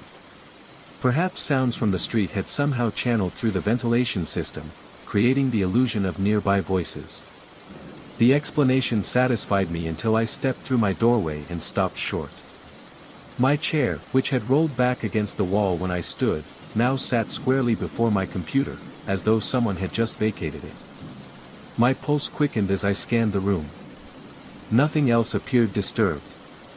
The spreadsheets remained open on my monitor, the half-empty coffee mug still perched on its coaster, my jacket still hung on the back of the door. I approached the chair cautiously, placing my palm against the cushion to check for warmth. It felt cool. But something else caught my attention, a faint scent that hadn't been present before, something like old paper and cologne, reminiscent of my grandfather's study. Sleep eluded me that night. I lay in my bed replaying each detail, rationalizing each element of the experience. By morning, I had nearly convinced myself that fatigue had distorted my perception. I must have bumped the chair as I re-entered the room. The scent was probably residual cleaning solution. The voices were undoubtedly from a neighboring building or perhaps even a television someone had left on in another office. I considered working from home that day but dismissed the idea as cowardice.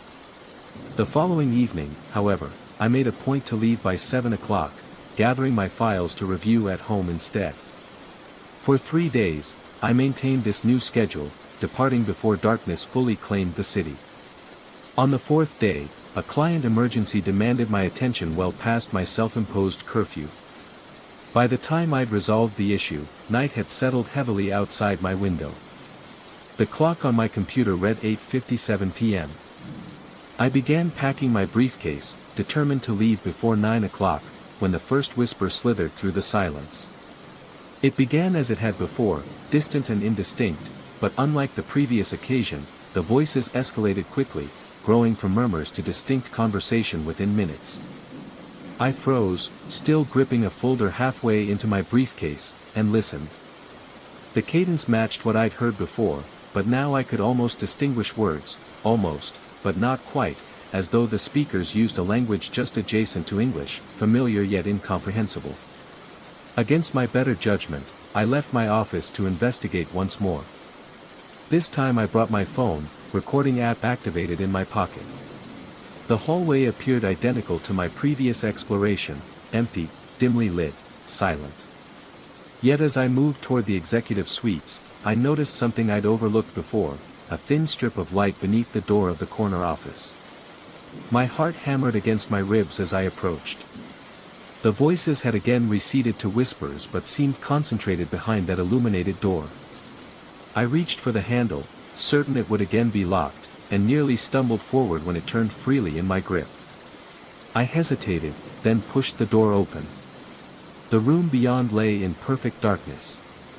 No light shone from within, the strip I'd seen had vanished.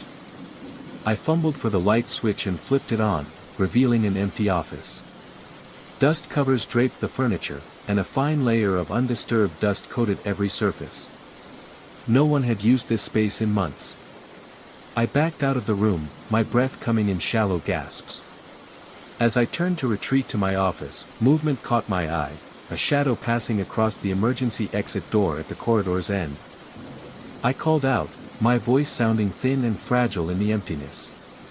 No response came, but the exit door drifted slightly on its hinges, as though recently disturbed. My pace quickened as I returned to my office, no longer concerned with stealth. I pushed through my door, grabbing for my briefcase, determined to leave the building immediately. I stopped short at the sight of my desk. My papers, neatly organized when I'd left, now lay scattered across the surface. My computer monitor displayed not the spreadsheet I'd been viewing, but a blank screen with a blinking cursor. As I watched, text began to appear, one character at a time, as though typed by invisible hands. WELCOMETOTHEMEETING. My knees weakened, forcing me to grip the door frame for support. A chill swept through me, raising gooseflesh along my arms. The cursor continued to blink after the message, waiting. For what? My response? I remained frozen, watching, until the screen suddenly went black, then returned to my spreadsheet, as though nothing had happened. I should have left then. I should have gathered my things and never returned. Instead, curiosity, that most dangerous of human compulsions, led me to check my phone. The recording app showed it had captured 3 minutes and 42 seconds of audio. With trembling fingers, I pressed play. The first minute contained only the sound of my footsteps and breathing. Then came something else, a conversation, far clearer on the recording than it had been to my ears. 3 distinct voices discussed what sounded like financial figures, mentioning percentages and market projections. The exchange grew heated, one voice dominating with thinly veiled threats. Then a 4th voice entered, quiet, authoritative, speaking only a few words that silenced the others immediately. The recording ended with footsteps, not mine, and what sounded like a door closing. I since learned the history of my building. Constructed in the late 1980s, it housed several investment firms during the market boom. One firm in particular, occupying the entire 23rd floor, collapsed spectacularly in 1992 amidst accusations of fraud and embezzlement. Its partners avoided prosecution. The whistleblower who tried to expose them disappeared under mysterious circumstances.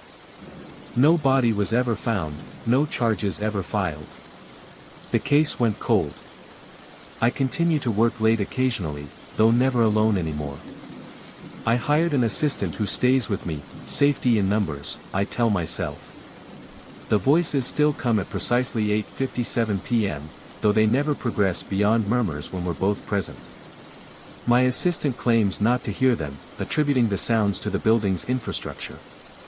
Sometimes, when reviewing our financial records, I discover small discrepancies, figures adjusted, decimal points moved, balances slightly altered. Each change, if left uncorrected, would benefit our clients at the expense of others. I fix these anomalies immediately, attributing them to software glitches or my assistant's inexperience. I never mention the chair that occasionally shifts position when unattended, or the scent of old paper and cologne that lingers in our office each morning. Last week, my assistant left early, pleading illness. Alone, I heard the voices rise to unprecedented clarity. I understood every word of their ghostly deliberation, the planning of financial ruin for unsuspecting clients, the calculated destruction of evidence, the casual discussion of removing obstacles. As the conversation reached its climax, my computer screen flickered, displaying a message different from the first. Youknowwtoomuch. I didn't flee this time. Instead, I spoke aloud to the empty room, explaining that I understood their need for justice, for exposure of past wrongs, but that I couldn't be their instrument. The temperature dropped precipitously as I spoke, my breath fogging in the suddenly frigid air. When I finished, my screen flashed one final message: THENSOMEONEELSEWILLBE. The building has new tenants now on the 23rd floor, a startup financial consulting firm, young, ambitious people working impossible hours. I've tried to warn them about staying too late, about the dangers of solitude in that particular space. They humor me with amused smiles, attributing my concerns to middle-aged eccentricity. Yesterday, the local business journal announced their first major client acquisition, the restructured descendant of that disgraced investment firm from 1992. I recognize names on their advisory board, children and grandchildren of those original partners. Tonight, from my new office in a different building across the street, I can see a single illuminated window on the 23rd floor. A lone figure sits at a desk, working late. It's 8:56 p.m. I watch, breath held, as the minute changes. The light flickers, then stabilizes. Even from this distance, I can see the figure suddenly stiffen, head tilting as though listening. I know what they hear. I know what comes next. I turn away from the window, unable to watch. Some cycles can't be broken. Some justices can't be denied. Some voices will be heard, one way or another. The silence at Pine Hollow Retreat wasn't the peaceful kind you seek when escaping the city. It was a dense, watchful silence that seemed to press against my eardrums, making me strain to hear something, anything, beyond the occasional creak of timber adjusting to the night's cold. That first night, as I stared at the knotted pine ceiling of my isolated chalet, I couldn't shake the feeling that the silence was deliberate, as if the forest itself was holding its breath, waiting. I'd chosen Pine Hollow specifically for its isolation. After my divorce finalized, followed by the company restructuring that left me with a generous severance but no purpose, I needed somewhere to regroup, somewhere distant from sympathetic glances and awkward conversations. The retreat's website promised solitary cabins nestled in pristine wilderness and a digital detox experience with minimal staff interference, perfect for a man looking to disappear for 2 weeks. The property consisted of 8 rustic chalets arranged in a loose semicircle around a small central lodge where meals were served. Each chalet sat approximately 50 yards from its neighbors, connected by winding gravel paths through dense spruce trees. Mine was second from the end, with only one neighboring cabin to my right. The setup offered exactly what I needed: anonymity, silence, and the comforting illusion that I could simply vanish from the world's notice. My first day passed uneventfully. I hiked the property's trails, ate dinner alone in the lodge where the elderly owner, Vernon, explained that the off-season meant I was currently their only guest. The retreat would remain nearly empty until Memorial Day weekend. I welcomed the news, relieved I wouldn't need to make small talk with other vacationers. That night, I fell into bed exhausted from physical exertion, sleeping more soundly than I had in months. The second night changed everything. I awoke suddenly at 2:18 a.m., according to the harsh red glow of my bedside clock. Something had pulled me from deep sleep, a sound just at the threshold of perception. I lay perfectly still, listening. There it came again, a gentle scraping at my door. Not a knock, but something more delicate, like fingernails lightly dragging across wood.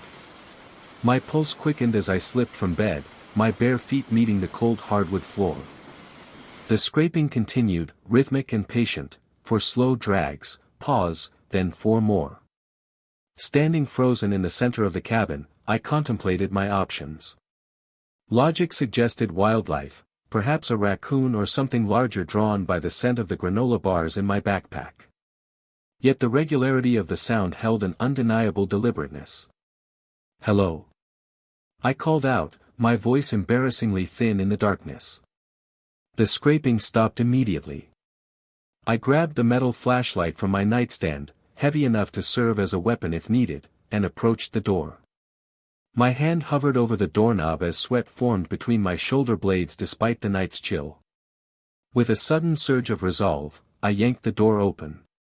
Nothing. The porch was empty, illuminated only by the half-moon hanging between branches overhead. My beam of light swept across the clearing, catching nothing but underbrush and the gravel path. As I stepped fully onto the porch, a movement caught my peripheral vision.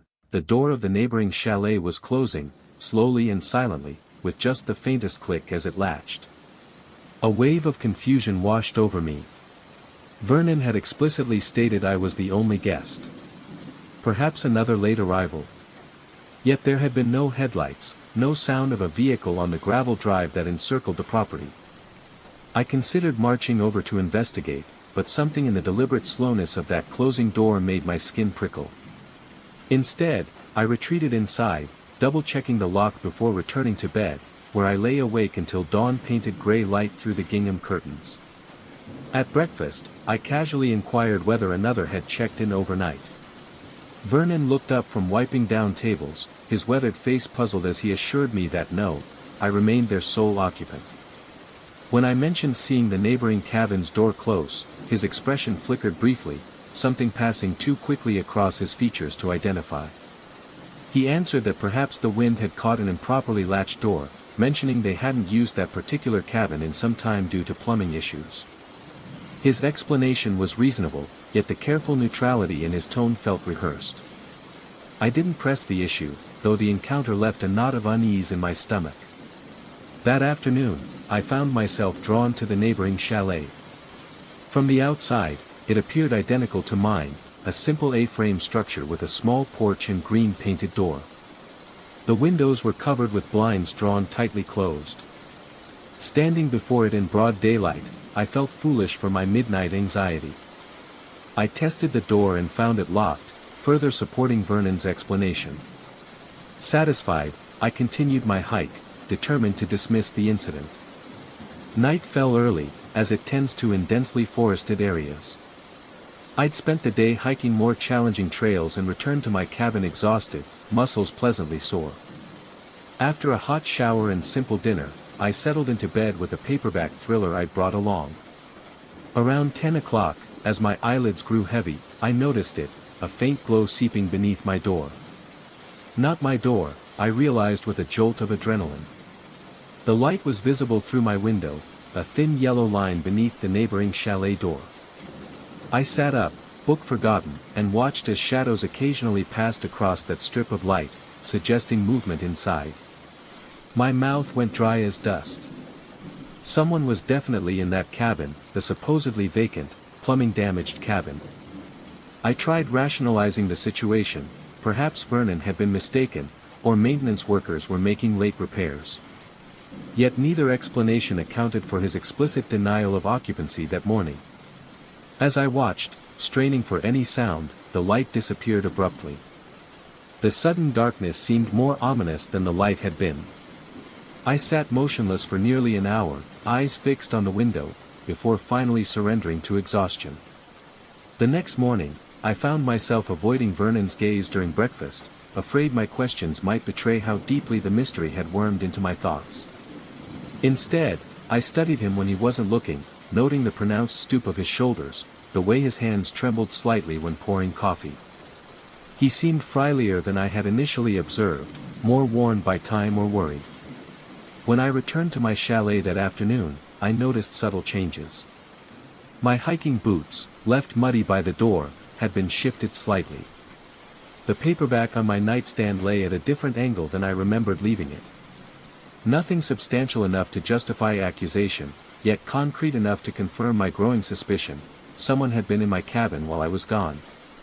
The realization sent ice water coursing through my veins. I methodically checked my belongings.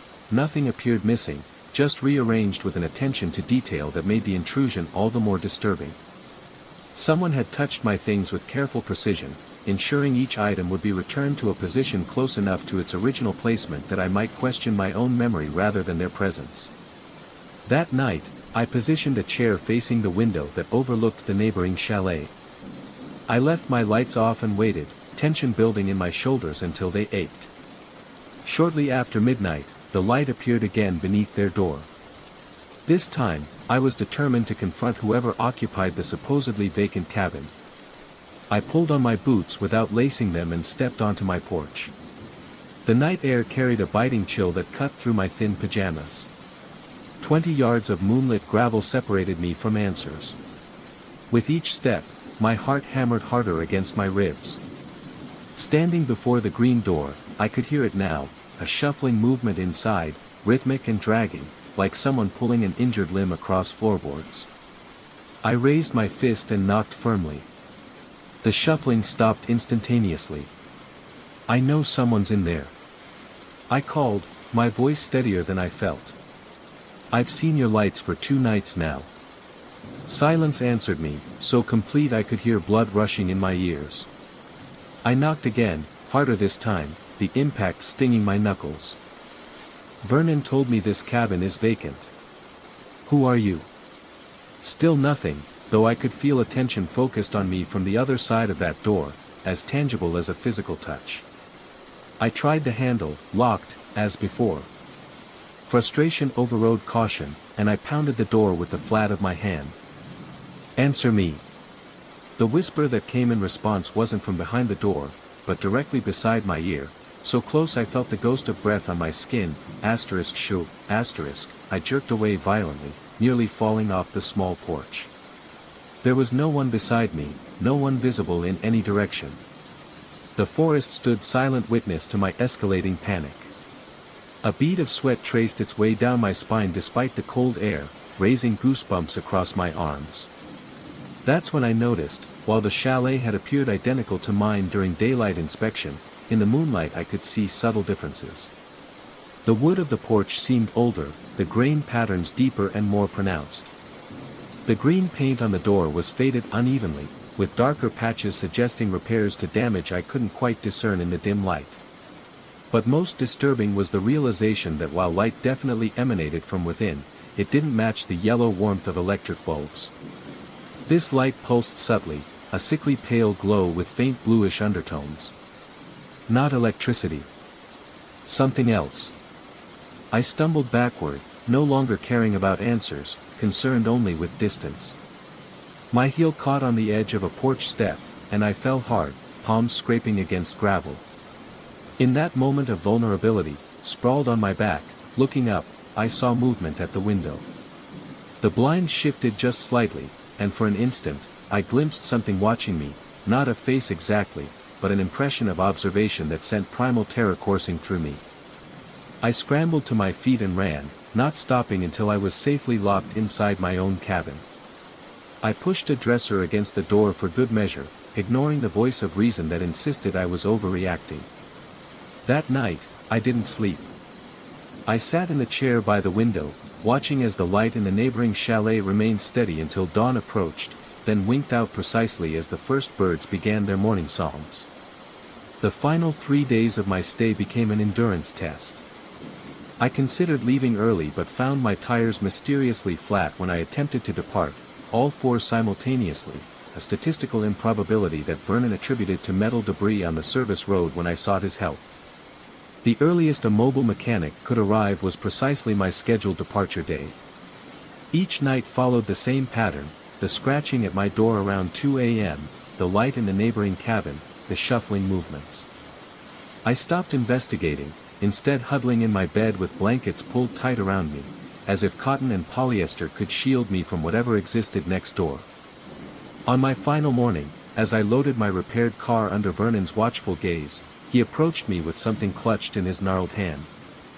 "Found this while cleaning your cabin," he said, extending his palm to reveal my watch, the expensive one my ex-wife had given me for our 10th anniversary, which I distinctly remembered packing securely in my toiletry bag. "Where did you find it?" I asked, voice betraying my unease. Vernon's rheumy eyes met mine directly for the first time. "It was on the nightstand next door," he said quietly. "In the empty cabin." I snatched the watch from his palm, the metal ice cold despite the warmth of the morning. As I drove away, I glimpsed Vernon in my rearview mirror, standing motionless in the gravel drive, watching my departure with an expression of profound relief. 3 months have passed since my stay at Pine Hollow. I've rationalized most of what happened: stress-induced paranoia, grief manifesting as anxiety, an old man playing mind games with a vulnerable guest. Yet I cannot explain why some nights I still wake at precisely 2:18 a.m. to the sound of gentle scratching at my apartment door. Or why, when I check my watch, the same watch returned to me that final day, the time always reads 2:17, regardless of the actual hour. And I cannot explain why last week I received a small parcel in the mail containing a wood splinter painted a familiar shade of green, with a handwritten note from Vernon, *, it followed you home. I'm sorry, *, the darkness in an empty building speaks a language of its own. It's not the absence of light that unsettles you, it's the weight of emptiness, the hollow that seems to breathe when nothing should be breathing at all. I've spent 15 years as the night caretaker at Westwood Heights, and I thought I understood every creak, every settling pipe, every whisper of the heating system coming to life. Until the 7th floor began to call to me. My name is Michael Reeves. At 53, I've seen enough in life to consider myself reasonably unshakable. Divorced for 8 years, I found comfort in routine, in the predictable patterns of maintaining this 12-story residential building on the outskirts of town. The residents know me as the reliable shadow who fixes their leaking faucets, replaces their flickering hallway bulbs, and ensures the security of their homes while they sleep. What they don't know is how the building has changed, or perhaps how I have. The 7th floor has been vacant for renovation for nearly 6 months now. A plumbing disaster had rendered all 8 units uninhabitable, with construction crews working during daylight hours to restore the apartments. By nightfall, the floor should remain silent, dark, and locked. That's how it had been until 3 weeks ago. My nightly rounds are methodical. I begin at the basement at 11 p.m., checking the boiler room, electrical panels, and maintenance closets before ascending floor by floor. I inspect hallway lighting, emergency exits, stairwells, and common areas, a ritual performed with such consistency that my body moves through the building on autopilot while my mind wanders elsewhere. That Tuesday night, my routine was broken by a thin line of light leaking into the 6th floor stairwell from above. My pulse quickened slightly, an instinctive response to the unexpected. The 7th floor should have been dark, as it had been every night before. I climbed the remaining stairs, my footfalls suddenly seeming unnaturally loud in the concrete enclosure. The hallway was bathed in the artificial glow of a single ceiling light, approximately halfway down the corridor. All other fixtures remained dark, creating a spotlight effect on the worn carpet and half-painted walls. I stood motionless for several moments, listening for any sign of the construction workers who might have lingered beyond their hours. Nothing but the distant hum of the building systems reached my ears. I approached the illuminated section of hallway, keys jingling softly at my hip. As I drew closer, goosebumps rose along my forearms despite the building's warmth. Something felt wrong in a way I couldn't articulate, like walking into a room and finding all the furniture shifted 1 inch to the left. Everything looked correct but felt fundamentally altered. Then I noticed it, Unit 704's door standing ajar by about 3 inches. I distinctly remembered securing that door myself the previous Friday after the contractors had finished installing new drywall. I had checked each unit personally, ensuring they were locked for the weekend. My throat constricted as I approached. I called out, announcing myself as the building caretaker, my voice sounding strangely hollow in the empty corridor. No response came. Using my flashlight, I pushed the door further open and swept the beam across the apartment's interior. The space was gutted, exposed wall studs, wires dangling from the ceiling, plastic sheeting covering the unfinished flooring. Construction tools lay organized along one wall, exactly as they should be. Yet something had disturbed the thin layer of drywall dust coating the entrance, a set of indistinct marks swept across the plastic sheeting. Against better judgment, I stepped inside. The temperature dropped noticeably as I crossed the threshold, my breath forming a subtle vapor in the air. I blamed it on a draft from the exposed ventilation system, but even as I formed the rational explanation, a different part of my mind rejected it. This cold had a presence to it, a deliberate quality that made my skin prickle. I advanced further into the apartment, sweeping my flashlight across the skeletal room. The beam caught something unusual on the far wall, a small mark that hadn't been there during my Friday inspection. Drawing closer, I discovered a series of thin, vertical scratches in the fresh drywall, each about 8 inches long. They appeared deliberate rather than accidental, 5 parallel lines grouped together, like fingers had scraped downward. A subtle current of air brushed against the back of my neck, stirring the fine hairs there. I spun around, heart hammering against my ribs, but found only the empty apartment behind me. The sensation persisted, however, a feather-light touch circulating through the static air despite the absence of functioning ventilation. Then came the sound, distant at first, barely distinguishable from the building's ambient noise, a metallic rotation, followed by a soft click. My body recognized it before my mind could process it, the sound of the apartment's front door latch engaging. Adrenaline surged through me as I rushed back toward the entrance, flashlight beam bouncing wildly across the unfinished walls. The door stood firmly closed where it had been open moments before. I gripped the handle and turned. Nothing. It had locked from the outside. A cold sweat broke across my forehead as I jiggled the handle with increasing force. The lock mechanism was new, I had installed it myself the previous week. It wasn't designed to lock automatically. Someone, or something, had to have turned the key. I called out again, louder this time, my voice cracking slightly with the strain of forced composure. I pressed my ear against the door, listening for footsteps retreating down the hallway. Nothing. Just the maddening silence of the empty floor. My master key ring hung from my belt, the familiar weight suddenly reassuring against my hip. I fumbled with trembling fingers, selecting the correct key and pushing it into the lock. It slid in halfway and stopped, as if something obstructed it from the other side. Impossible. I had installed every lock on this floor myself. Panic began to bloom in my chest, my heart pounding so violently I could feel my shirt moving with each beat. I threw my shoulder against the door, once, twice, 3 times, before the frame finally splintered and gave way. I stumbled into the hallway, bracing myself against the opposite wall, gasping for breath. The corridor stood empty. The single light still burned overhead, creating islands of shadow at either end of the hallway. I scanned both directions, looking for any sign of an intruder, but found only the silent row of closed doors staring back at me like blind eyes. When my breathing finally steadied, I examined the door I had just forced open.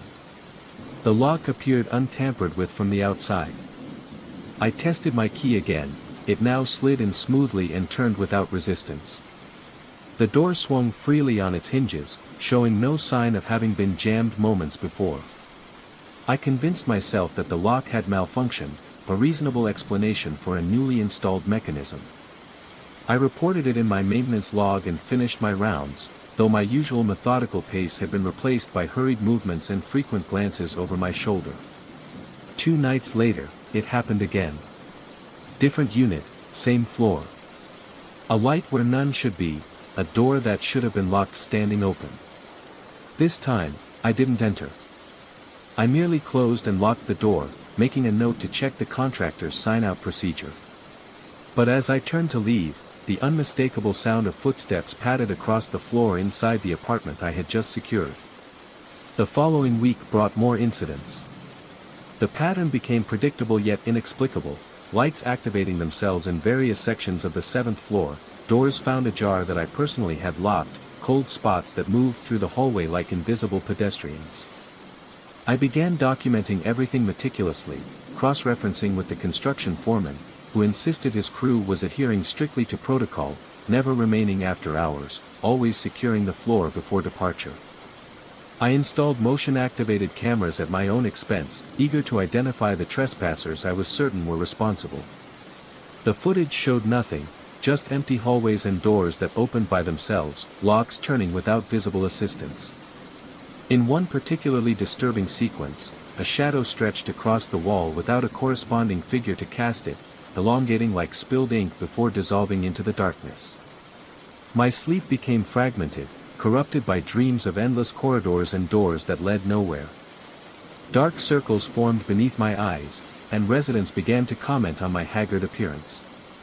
I brushed off their concerns with manufactured smiles and vague references to seasonal allergies. The construction foreman noticed too. He pulled me aside one morning as his crew arrived, asking if I was feeling all right. I hesitated before mentioning the strange occurrences on the 7th floor. His expression shifted from concern to unease as I detailed the incidents. He admitted reluctantly that several of his workers had requested reassignment from the project, citing uncomfortable feelings and unexplained equipment failures while working on the 7th floor.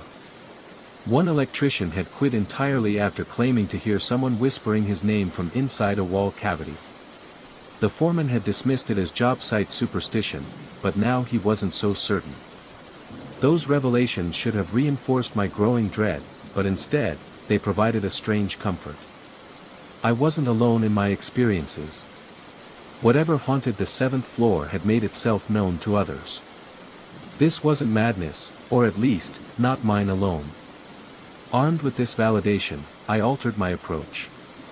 Instead of avoiding the floor or rushing through my inspections, I began spending more time there.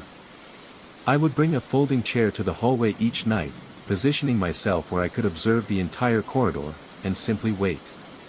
Sometimes for hours, enduring the oppressive silence and the creeping sensation of being watched from every shadowed corner. Last night, everything escalated. I had settled into my usual surveillance position when the temperature plummeted so rapidly that my breath instantly clouded before me. The cold penetrated my uniform, seeping into my bones with an unnatural intensity that no drafty building could explain. All apartment doors along the corridor simultaneously swung open, the sound of their unlatching echoing like synchronized gunshots in the confined space. I froze, fingers digging into the arms of my folding chair, unable to flee or call out. From within each darkened unit, a soft blue illumination began to pulse, casting rhythmic shadows across the hallway. The light seemed to breathe, expanding and contracting with organic precision. My own breathing synchronized with it involuntarily, my lungs filling as the light grew stronger, emptying as it dimmed. Then I heard it, a sound so ordinary it became terrifying in this context. From the furthest unit came the unmistakable noise of running water, not the violent rushing of broken pipes that had originally damaged this floor, but the gentle patter of a shower in use. Steam began to billow from the doorway, rolling down the corridor toward me like a living fog. My paralysis broke. I stood shakily, my chair clattering to the floor behind me. The sound echoed unnaturally, repeating and distorting until it resembled distant, mocking laughter. I backed toward the stairwell, unwilling to turn my back on the open doorways. The fog continued its advance, swirling around my ankles with deliberate movement. Within its vaporous body, I could discern shapes forming and dissolving, suggestions of faces and limbs that vanished when directly observed. My back hit the stairwell door, and I fumbled blindly for the handle, eyes still fixed on the hallway. As I pushed through to the stairwell, I caught one final glimpse of the corridor. Standing in the steam-filled haze was a figure, humanoid but wrong somehow, its proportions subtly distorted. It raised what might have been an arm in a gesture that could have been a greeting or a warning. I didn't sleep at all last night. I called in sick today, the first time I've missed work in 3 years. The construction foreman texted me this afternoon asking if I knew why his crew found all their tools arranged in perfect concentric circles in the middle of Unit 704 this morning. I didn't respond. Tonight, I will return to Westwood Heights and to my duties. I will make my rounds, checking each floor methodically as I have for 15 years. And when I reach the 7th floor, I know what I'll find, a light where none should be, a door that should be locked standing open. But this time, I think I'll walk in and close the door behind me. Whatever waits there has been calling to me specifically. Maybe it's time I answer. The darkness in an empty building speaks a language of its own. After all these weeks, I think I'm beginning to understand what it's saying. The first message arrived at 3:17 a.m. The sudden blue glow from my phone cut through the darkness like a knife, casting strange shadows across my bedroom ceiling. My own number stared back at me, identical to the one listed as me in my contacts. The text was simple, Você voltou. I blinked, sleep evaporating from my mind. You returned. The translation made my skin crawl, despite the grammatical error. I didn't speak Portuguese. I had never been to Brazil or Portugal or anywhere that would justify this linguistic slip. My thumb hovered over the screen. I typed, "Who is this?" and pressed send. The message showed the spinning circle, then failed. I tried again. Same result. The digital void swallowed my attempts at communication, leaving only that question hanging in the air between me and myself. I checked my call log, my message history. Nothing. No record of receiving anything at 3:17 a.m. When morning came, I contacted my carrier. The representative's voice carried the practiced patience of someone dealing with paranoid customers daily. He assured me no messages had been sent to or from my number overnight, no unusual activity whatsoever. The conversation left me with a hollow feeling in my stomach, as if I'd swallowed something cold and heavy that refused to dissolve. For 5 days, I convinced myself it had been a dream, a glitch, or some elaborate prank that would eventually reveal itself. The rational explanations I constructed felt like paper shields against the nagging dread that had taken residence in my chest. I found myself checking my phone obsessively, the screen becoming both a source of anxiety and the only window into whatever was happening. The second message came while I was brushing my teeth. "Nao saia ainda, don't leave yet." My toothbrush clattered into the sink. I nearly slipped on the bathroom tile as I lunged for my phone, heart hammering against my ribs. The screen showed no notification, nothing. But as I stared at it, pupils dilated in the harsh bathroom light, the message appeared on my lock screen, as if materializing from thin air. My hands trembled as I unlocked the phone.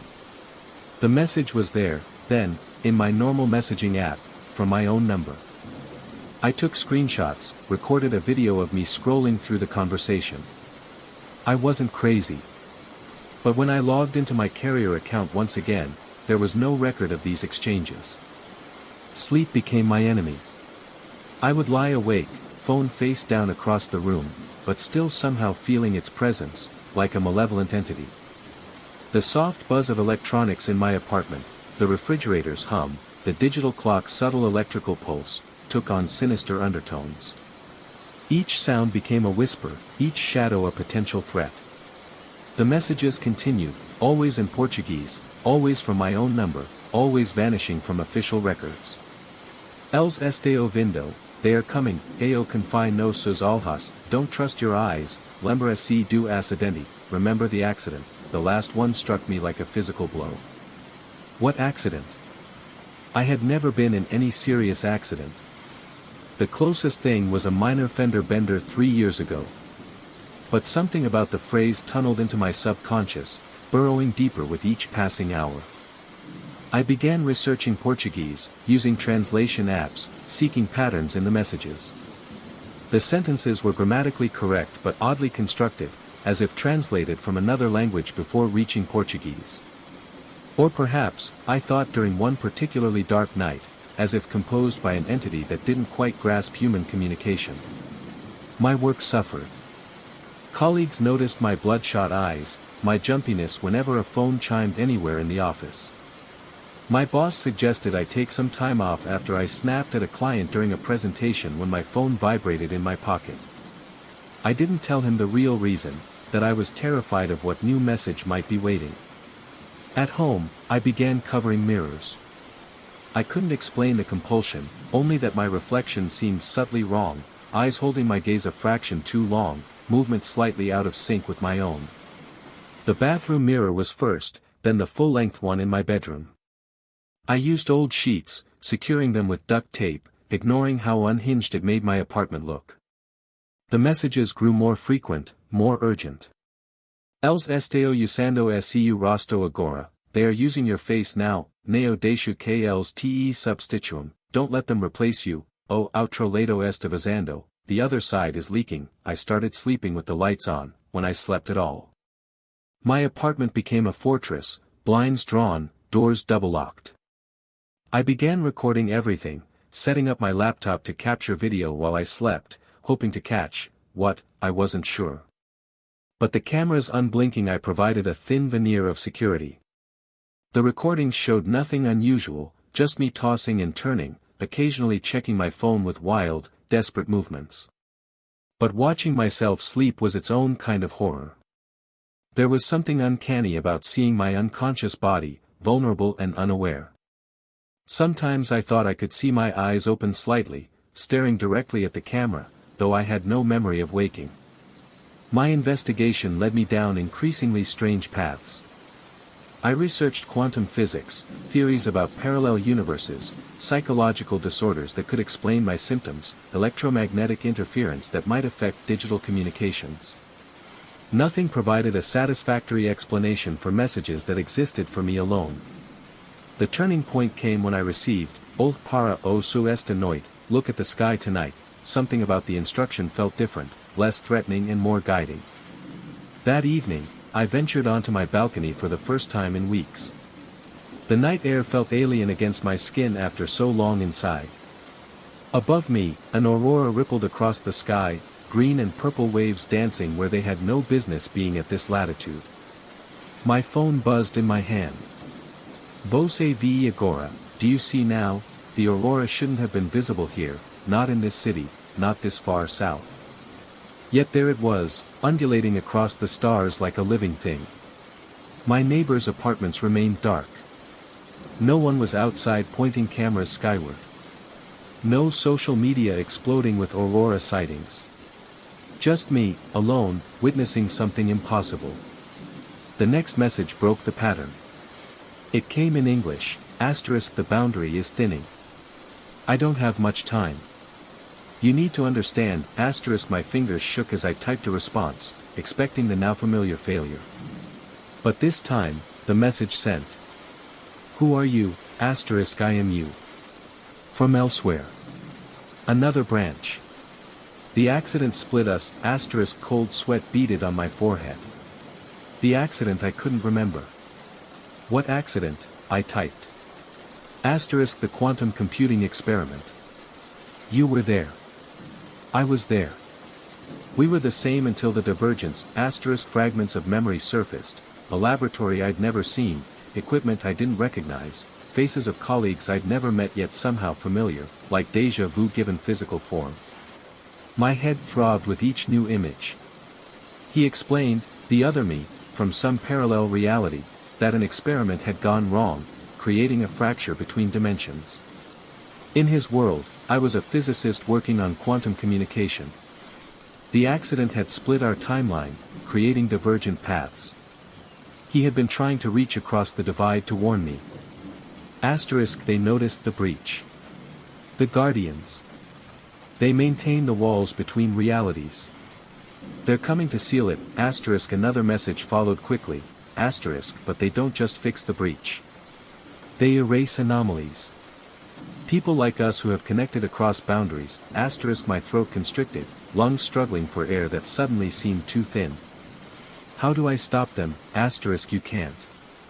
But you can hide. The aurora is a manifestation of the breach. When it fades, they'll come. You need to be somewhere they won't look, * where, * somewhere between. Not fully in your world. Find a liminal space, * I grabbed essential supplies, water, protein bars, a flashlight, my phone charger. The messages directed me to an abandoned subway station at the edge of the city. The entrance was sealed with plywood and chain link, but my other self guided me to a service door that yielded to persistent pressure. The tunnel beyond swallowed me in darkness so complete it felt solid. My flashlight beam seemed to penetrate only a few feet before being absorbed. The air was stale, heavy with decades of undisturbed dust and something else, an electrical charge that made the hairs on my arms stand on end. How long do I stay here? I texted. * until it's safe. I'll contact you, * and if you don't, no response came. The signal bars on my phone disappeared one by one until I was truly alone. I made my way deeper into the station, finding an old maintenance room where I set up a makeshift camp. The walls were covered in faded safety notices and what looked like mathematical equations scrawled in yellow chalk. They reminded me of quantum formulas I'd seen during my research, but more complex, symbols I didn't recognize interspersed with the familiar. Time became meaningless underground. My phone still worked as a clock, but with no natural light, the hours blurred together. I slept when exhaustion overtook me, waking to the same unchanging darkness. The only sounds were the distant rumble of trains passing on active lines far above and the occasional skittering of small creatures in the walls. On what my phone claimed was the third day, I heard something new, footsteps, too measured and deliberate to be rats. I extinguished my light and pressed myself into a corner, breath shallow, heart pounding so loudly I was certain it would give me away.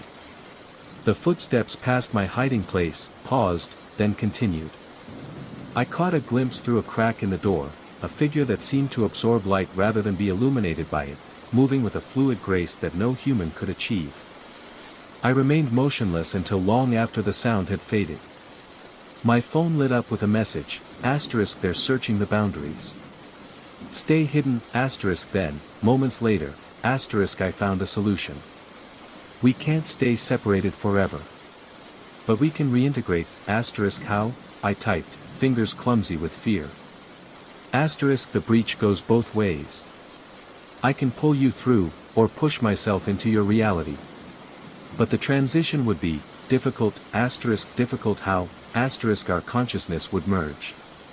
Two sets of memories, experiences, knowledge. Most people's minds fracture under the strain, asterisk I consider the alternative, remaining in this limbo indefinitely, hunted by entities I barely understood. What do I do? Asterisk find the central platform. There's a maintenance access panel with a red lever.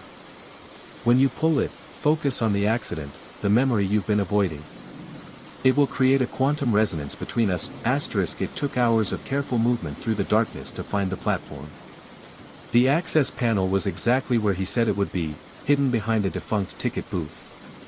The lever inside was cold to the touch, resistant as I gripped it with both hands.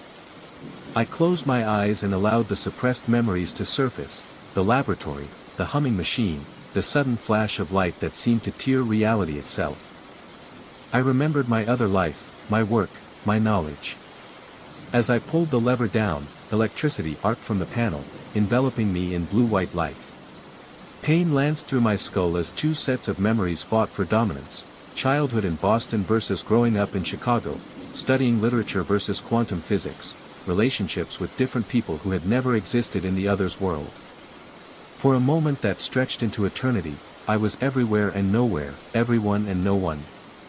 When consciousness returned, I found myself lying on my apartment floor, phone clutched in my hand. The screen showed a message thread with my own number, but now I could see both sides of the conversation, what I had sent and what I had received. Both were mine. Both had always been mine. I stood on shaky legs and approached the covered bathroom mirror. With trembling fingers, I pulled down the sheet. My reflection stared back, but now I recognized it fully. The subtle wrongness I'd perceived was just the disconnection between my fractured selves. My phone buzzed one final time. My number, our number, with a simple message, asterisk we're whole now. But the boundary remains torn.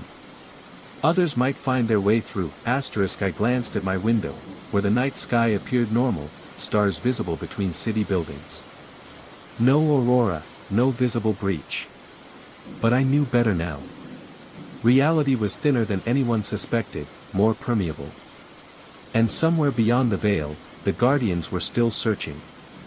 I turned away from the window and began removing the sheets from all my mirrors. I would need to see clearly from now on.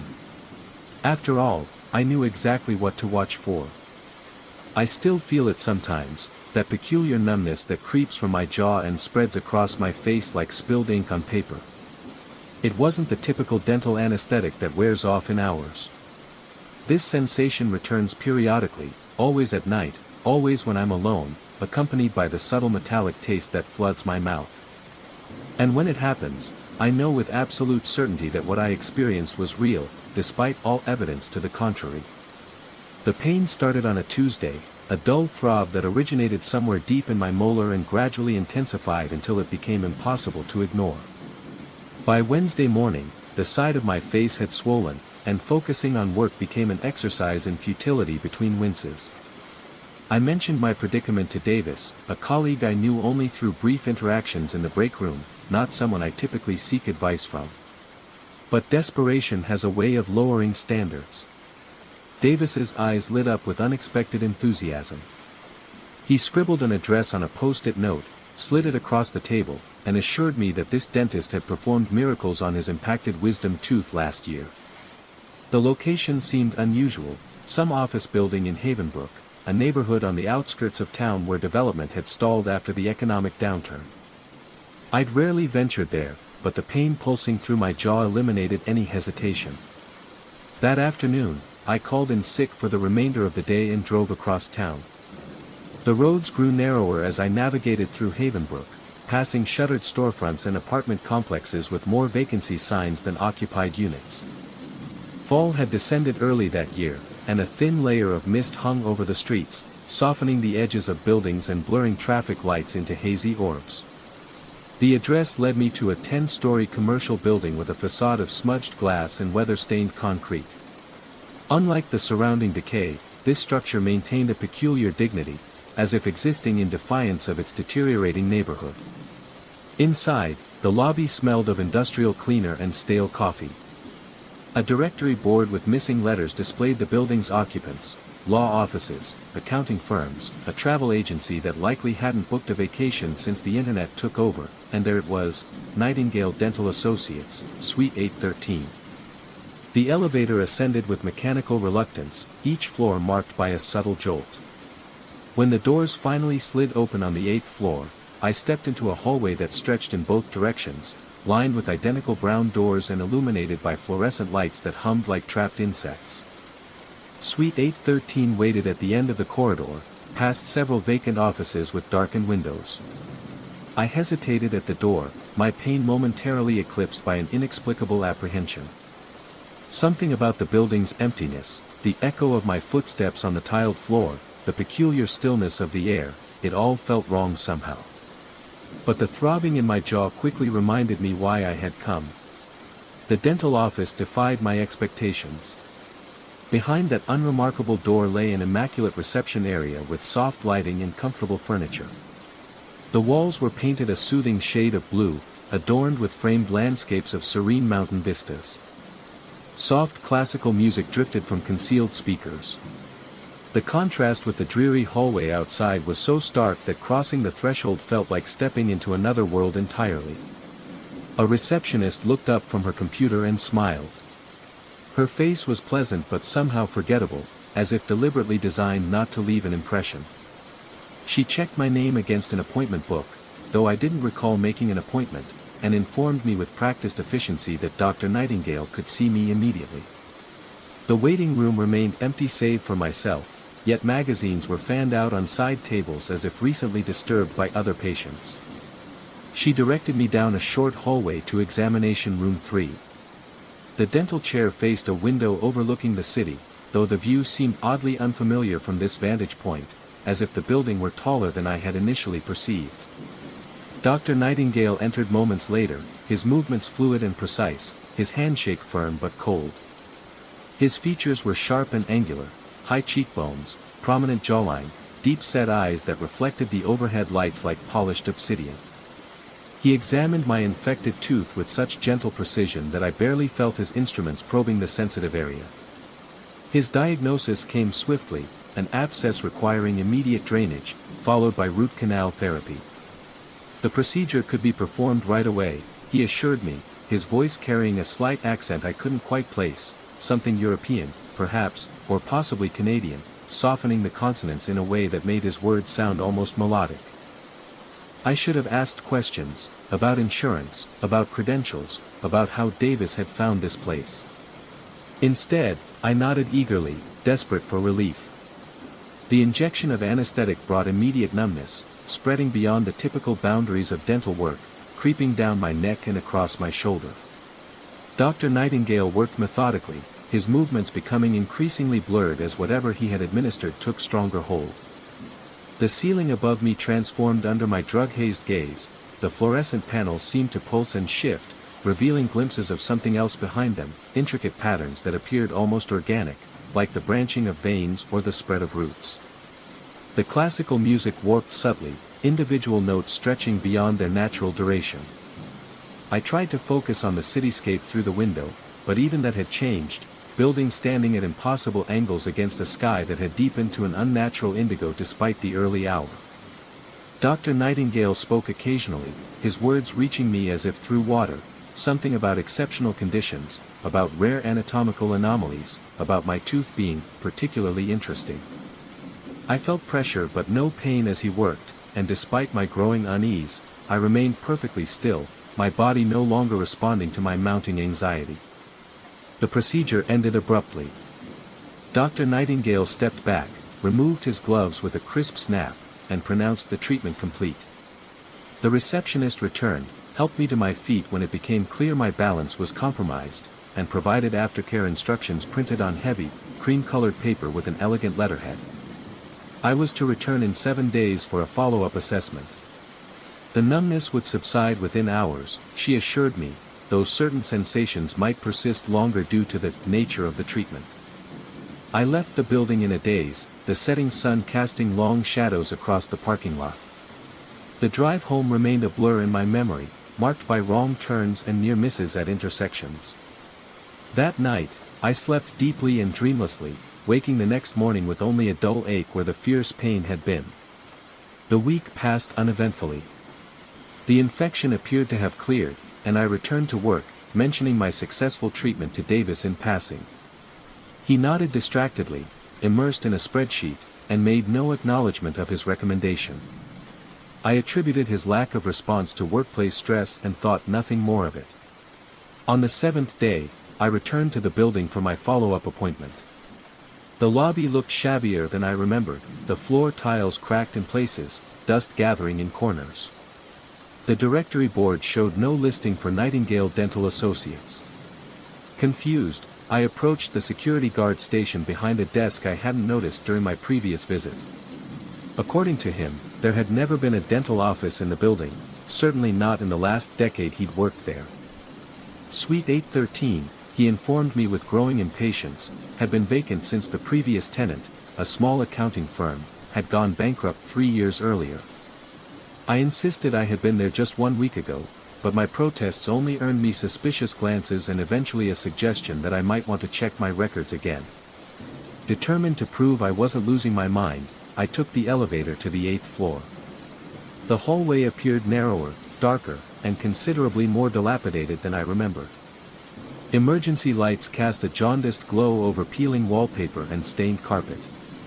Suite 813's door was secured with a heavy padlock, rust accumulating around its edges. Through the clouded glass panel, I could make out an empty room with dust-covered floors and water stains spreading across the ceiling like invasive mold. It clearly hadn't been occupied for years. My heart raced as I pressed my face against the glass, desperately searching for any sign of the immaculate office I had visited. The taste of metal filled my mouth, and my recently treated tooth began to throb in perfect synchronization with my pulse. I stumbled back from the door, my reflection in the glass momentarily transforming into something unfamiliar, sharper features, deeper set eyes, a smile that stretched too wide. Back at work the next day, I confronted Davis about the referral. He looked at me with genuine confusion, then concern, as I described the mysteriously vanished dental office. He swore he had never given me an address, had never recommended a dentist, and suggested, with the careful tone people use when they fear someone might be unstable, that perhaps I should consider talking to someone professional about my experience. I tried to forget the incident, to rationalize it as some bizarre episode triggered by pain medication or stress. But certain details continued to haunt me, the way the cityscape from the window hadn't matched any possible view from the building's actual height and position, the unnatural coldness of Dr. Nightingale's hands, the peculiar letterhead on my aftercare instructions, which I could no longer find despite tearing apart my apartment in search of them. 3 weeks later, I noticed something when flossing, a small, hard object lodged in the gum beside my treated tooth. Using tweezers, I carefully extracted what appeared to be a sliver of metal, no larger than a grain of rice. Under my bathroom light, it gleamed with an unusual luster, neither silver nor gold, but something in between, inscribed with markings too tiny to decipher without magnification. That night, I dreamed of Dr. Nightingale standing over me, explaining in his melodic accent that certain patients were selected for special procedures, that my dental anatomy made me an ideal candidate for their experimental work. In the dream, he opened his own mouth to reveal teeth modified with the same metallic substance, arranged in patterns that seemed to shift and reconfigure even as I stared at them. I woke with a jolt, the familiar numbness spreading across my face. In the bathroom mirror, I examined my tooth, now aching dully.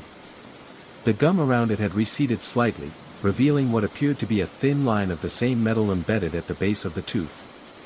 I ran my tongue over it, tasting copper and something else, something chemical and foreign.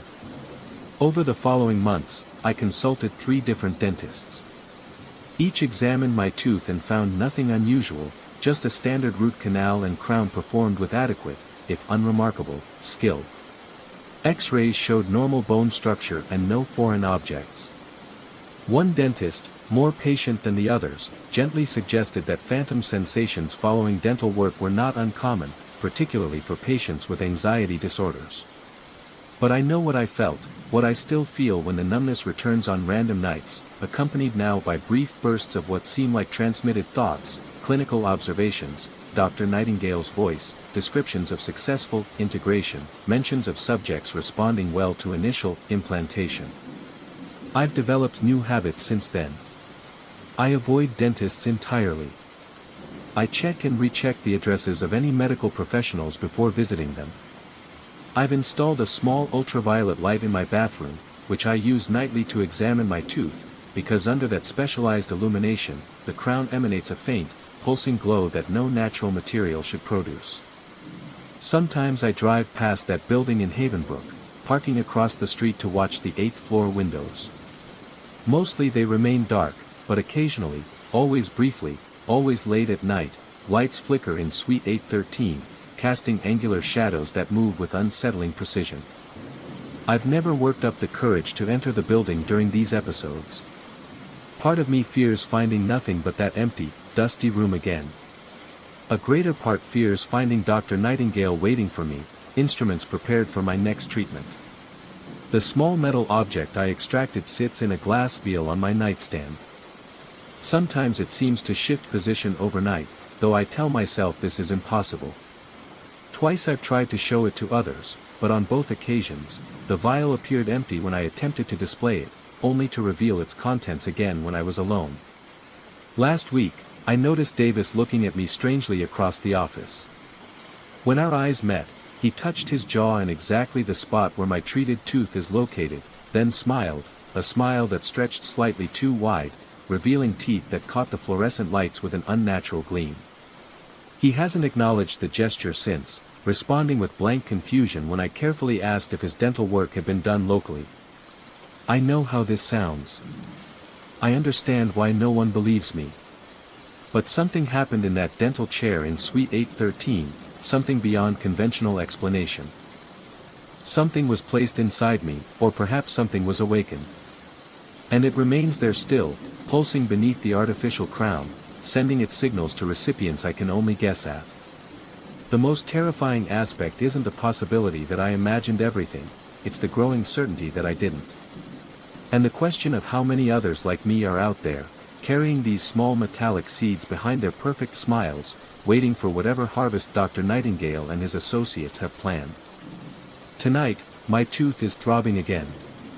Through my bathroom window, I can see the lights of the city, and somewhere among them, the building in Havenbrook. I wonder if Suite 813 is illuminated now, if Dr. Nightingale is. The fluorescent lights in the Harmon Business Center flickered with an unnatural rhythm, casting sickly shadows across the 4th floor hallway. The constant electrical hum that permeated the building seemed to deepen as I approached the end of the corridor, clipboard in hand. Something about this place had felt wrong from the moment I'd accepted the contract to assess the commercial property, not wrong in any way I could articulate, just a persistent, gnawing wrongness that settled in the pit of my stomach and refused to dissipate. My name is Michael Reeves, Commercial Property Assessor for Westlake County. I've spent 15 years evaluating office spaces, retail locations, and industrial properties. I know buildings. I understand their logic, their patterns, their secrets. At least, I thought I did before I encountered Office 408A. It began 3 weeks ago when I received the assignment to conduct a comprehensive assessment of the Harmon Business Center, a 12-story structure built in the late 1980s. The work was straightforward: verify occupancy, document maintenance issues, assess market values, and update the county's property database. I'd received spreadsheets listing all tenants, floor plans showing every office, and security access to the entire building. The assessment progressed smoothly through the first 3 floors. But when I reached the 4th floor and began cross-referencing my tenant list with the actual offices, I noticed a discrepancy. My system showed every office from 401 to 424, except for a mysterious 408A. According to the official floor plan, there was only 408, no 408A. I assumed it was a clerical error and continued my work. That Friday afternoon, I was finishing my inspection of the 4th floor when I noticed something odd. The main corridor made a sharp right turn at the end, leading to a short hallway that wasn't clearly marked on my floor plan. Following it, I discovered a door with a small, tarnished plaque reading 408A in faded lettering. The inconsistency triggered my professional curiosity. This office existed physically but not in any of the official records. I tried the handle, finding it locked. Pressing my ear against the door, I detected no sound from within. Not even the omnipresent hum of the building's ventilation system seemed to penetrate this space. I knocked, receiving no response. Something about the door's texture felt wrong against my knuckles, not quite solid, not quite hollow. I made a note to return with a building manager. The strange office nagged at me throughout the weekend. Monday morning, I requested the complete architectural plans from the county archives and spent hours reviewing them. According to every document, the hallway ended at Office 408. There was no turn, no extension, no 408A. Yet I had seen it, touched it. When I returned to the 4th floor the following week, I experienced the first real shock. The corridor ended exactly as the plans indicated, with a blank wall where I distinctly remembered seeing the right turn and hallway extension. I stood frozen, my breath caught in my throat as cold sweat beaded on my forehead. I approached the wall, running my hands over its surface. It was solid drywall, painted the same institutional beige as the rest of the building, with no indication that a hallway had ever existed there. I asked the receptionist at the insurance office across the hall if she knew anything about Office 408A. She looked at me with genuine confusion, stating firmly that the hallway had always ended at that wall. When I described the short extension corridor and the door I'd seen, she suggested I might have confused this floor with another building. Her certainty and the conviction in her eyes made my stomach tighten. I thanked her and left, my hands trembling slightly as I made notes. That night, I couldn't sleep. My mind replayed the memory of seeing that door, touching it, feeling its strange texture beneath my fingers. I'd been doing this job for 15 years. I didn't confuse buildings. I didn't imagine doors. 3 days later, I was driving past the Harmon Business Center around 9:30 p.m., having finished a late assessment at a nearby property. Almost without conscious decision, I pulled into the parking garage. The night security guard recognized me from my previous visits and allowed me upstairs after I explained I needed to check something for an urgent report due the next morning. The building felt different at night. The fluorescent lights hummed at a lower, more menacing frequency. The normal bustle of office activity was replaced by a silence so complete it seemed to press against my eardrums. The elevator carried me to the 4th floor with a jerky motion that felt deliberate, threatening. When the doors opened, I hesitated before stepping out. The hallway stretched before me, identical to how I remembered it from my daytime visits, yet somehow altered. The shadows seemed deeper, the corners less defined. I walked slowly toward the end of the corridor, my footsteps echoing unnaturally in the empty space. And there it was, the right turn at the end of the hallway, the extension corridor, the door marked 408A. My heart hammered against my rib cage as I approached. The door looked older somehow, the wood more weathered, the metal plaque more tarnished than I remembered. The air in the small hallway felt dense, resistant, as if I were moving through water rather than air. My breath came in short, shallow gasps as I reached for my phone to document what I was seeing. I activated the camera and began recording, narrating in a whisper that sounded strange and disconnected from my body. As I approached the door, the image on my phone screen began to distort. Vertical lines cut through the picture, and the audio became a staticky mess of white noise and discordant tones. When I touched the door, the screen went completely black, though the recording indicator showed it was still running. The handle felt ice cold against my palm, sending a jolt of pain up my arm. It turned easily this time, and the door swung inward with no resistance. The opening revealed only darkness, not the absence of light, but a tangible darkness that seemed to absorb the hallway illumination at its edges. Standing at the threshold, I felt a pressure differential, as if the space beyond the door was drawing air from the corridor. That's when I heard it, a sound from within the darkness, not a voice, not machinery, but something between a whisper and the rustle of paper. It conveyed intention without words, awareness without presence. My skin erupted in goosebumps, and a wave of nausea crashed over me. Every instinct screamed for retreat. I backed away, watching as the darkness seemed to seep around the edges of the door frame like black smoke. The door remained open, an invitation or a threat I couldn't interpret.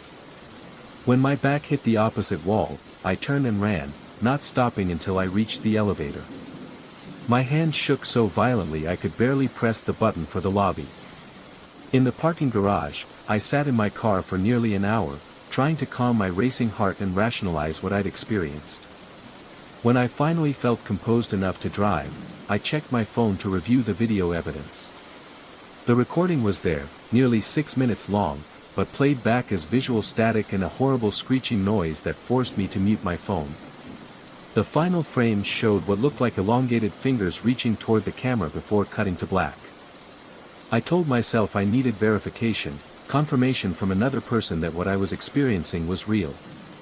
The next morning, I returned to the building with James, a security supervisor I'd befriended during my assessments. I explained that I needed to check something on the 4th floor but didn't elaborate on what we might find. As we walked the corridor together, I felt a creeping dread. When we approached the end, as I feared and somehow expected, the hallway terminated in the same blank wall I'd seen during my daytime visits. James looked at me with growing concern as I described the extension corridor and office 408A. I showed him the corrupted video, which now displayed nothing but black frames and produced no sound at all. He suggested gently that I might be overworked, that stress can cause perceptual distortions. I couldn't blame him for his skepticism, but his disbelief only deepened my isolation. Over the next 2 weeks, I visited the Harmon Business Center at different times, documenting when the mysterious extension appeared and when it didn't. A pattern emerged: the corridor extension and office 408A were visible only after sunset and before sunrise. During business hours, the hallway always ended in a blank wall. No one else seemed to notice anything unusual about the 4th floor. I began researching the building's history, searching for any information about office 408A or unusual occurrences on the 4th floor. The Harmon Business Center had been constructed in 1987 on the site of an older structure, the Harmon Medical Arts Building, which had been demolished after a fire. Archives from the local newspaper mentioned nothing unusual about either building, though I did discover that the original structure had housed psychiatric offices. Last night, I returned to the building around midnight, determined to investigate office 408A more thoroughly. I signed in with the night guard, who had grown accustomed to my odd hours, and took the elevator to the 4th floor. As anticipated, the extension corridor and office 408A awaited me at the end of the hallway. This time I came prepared with a digital recorder, a flashlight, and a small digital camera, in addition to my phone. All devices began malfunctioning as I approached the door, batteries draining inexplicably, screens flickering then going dark. The flashlight dimmed to a feeble glow that illuminated nothing. Standing before the door, I experienced that same sensation of heavy, resistant air and the subtle pulling feeling, as if the space beyond the threshold was creating negative pressure. The door stood slightly ajar this time, revealing a sliver of that absolute darkness within. I almost retreated then, almost turned and walked away, resolved to complete my assessment report without including the mysterious office. But professional pride and a growing obsession pushed me forward. I needed to understand what was happening. I needed to validate my experiences. I pushed the door open wider and directed my failing flashlight into the space. The beam didn't penetrate the darkness, rather, the darkness seemed to swallow it whole. But as my eyes adjusted, I began to perceive shapes within the blackness, the vague outlines of what might have been office furniture, distorted and elongated as if viewed through warped glass. And there was movement, subtle shifts in the density of the darkness suggesting something circulating within the room. The air temperature dropped dramatically, my breath fogging before me as I stood at the threshold. That sound returned, the whisper rustle I'd heard before, but now it formed patterns that almost resembled words. Logic insisted I should not enter, but I found myself taking a step forward anyway, crossing the threshold into office 408A. The cold intensified immediately, burning my lungs with each breath. The door swung shut behind me with a soft click that sounded final, irrevocable. In the absolute darkness, my sense of orientation vanished. I couldn't tell which direction faced the door, which way was forward or back. Then came the sensation of presence, not just one, but many. I wasn't alone in that lightless void. Something moved past me, brushing against my arm with a touch that felt like dry paper. Another passed behind me, close enough that I felt the displacement of air against my neck. My heart pounded so violently I feared it might rupture. The whisper-rustle sounds converged, forming words I could almost comprehend. They seemed to emanate not from any particular direction, but from the darkness itself. I strained to understand, feeling that they were trying to communicate something of vital importance. That's when I saw it, a faint phosphorescent glow emanating from what appeared to be a desk at the center of the room. As my eyes adapted further, I could make out paper spread across its surface, glowing with their own pale light. I moved toward them, driven by a compulsion I couldn't resist. The papers contained architectural drawings of the Harmon Business Center, but with significant differences from the building I knew. Additional rooms, hidden passages, and altered dimensions filled the blueprints. Most notably, the fourth floor showed a much larger space where Office 408A should be, a suite of rooms designated as special projects, with no further explanation.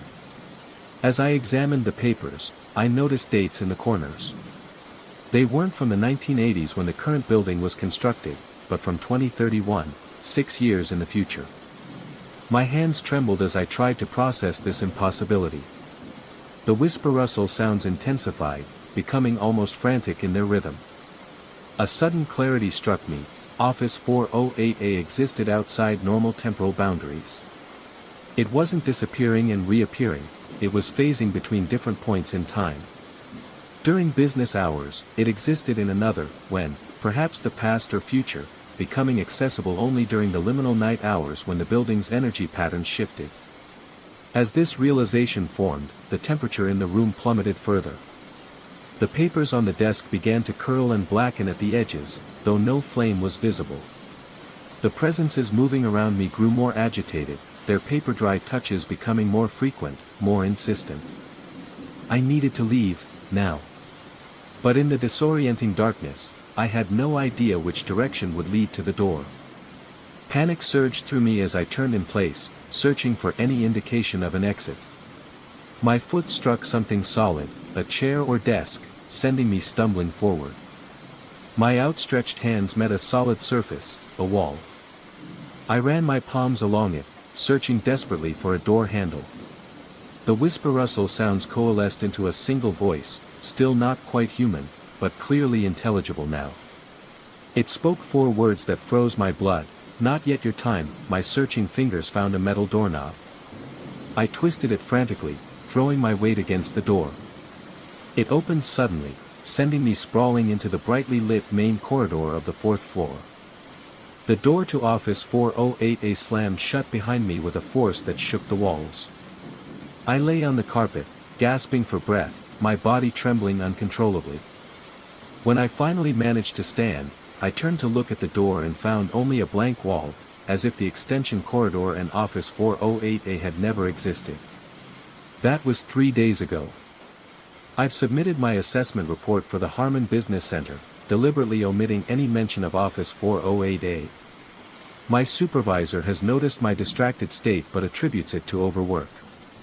I've requested a transfer to residential assessments, citing a need for change after 15 years in commercial properties.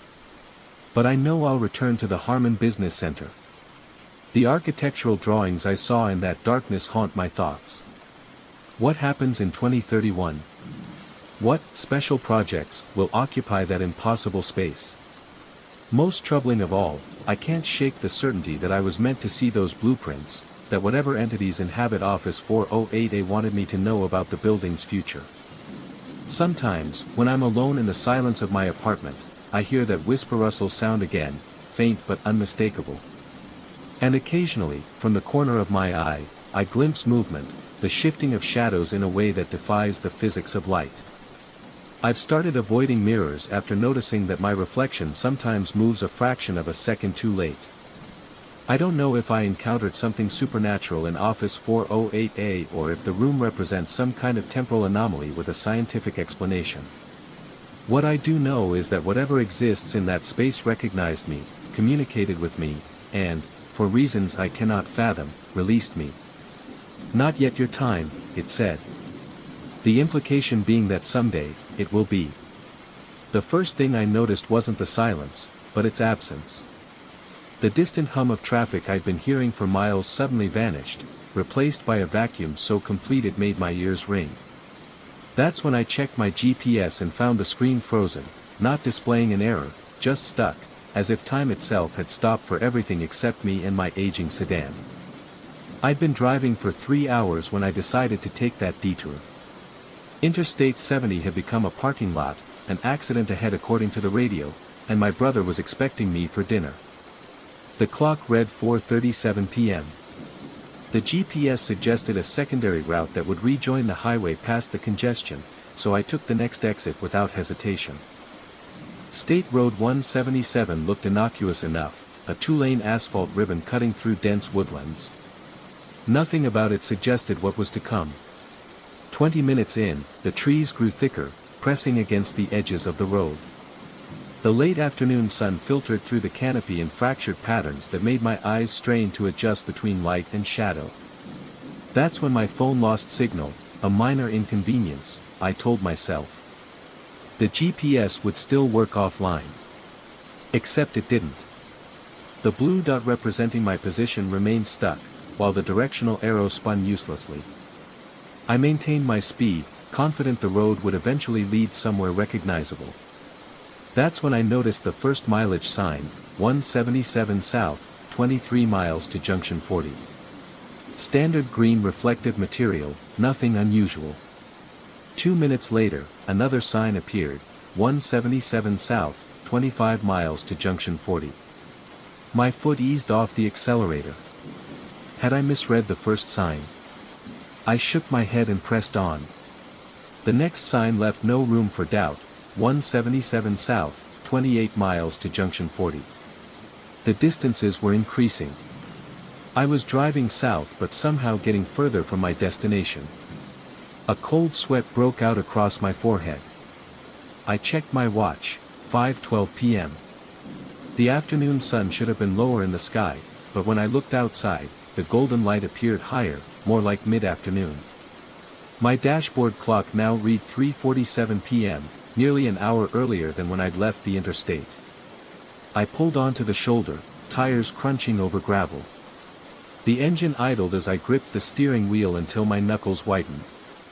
My breathing came in short, painful gasps, as if the air inside the car had thinned. Through the windshield, I watched the shadows cast by the trees gradually shrink and shift direction. The sun was rising in the west. 10 minutes passed according to my watch, though the car clock now read 2:15 p.m. The forest had fallen into an unnatural silence, no birds, no rustling leaves, despite the visible movement of branches in the wind. I felt a pressure in my ears, like when descending in an airplane, except it wouldn't equalize no matter how much I swallowed. Fumbling with shaking hands, I tried restarting the car's infotainment system. The screen went black, then displayed the manufacturer's logo for an excruciating length of time before finally rebooting. The clock reset to 12 a.m., blinked, then immediately jumped to 5:47 p.m., later than when I'd started this journey. Something flickered in my peripheral vision, a dark shape moving between trees about 50 yards ahead. Too large to be a deer, too fluid to be human. When I focused directly on the spot, nothing was there.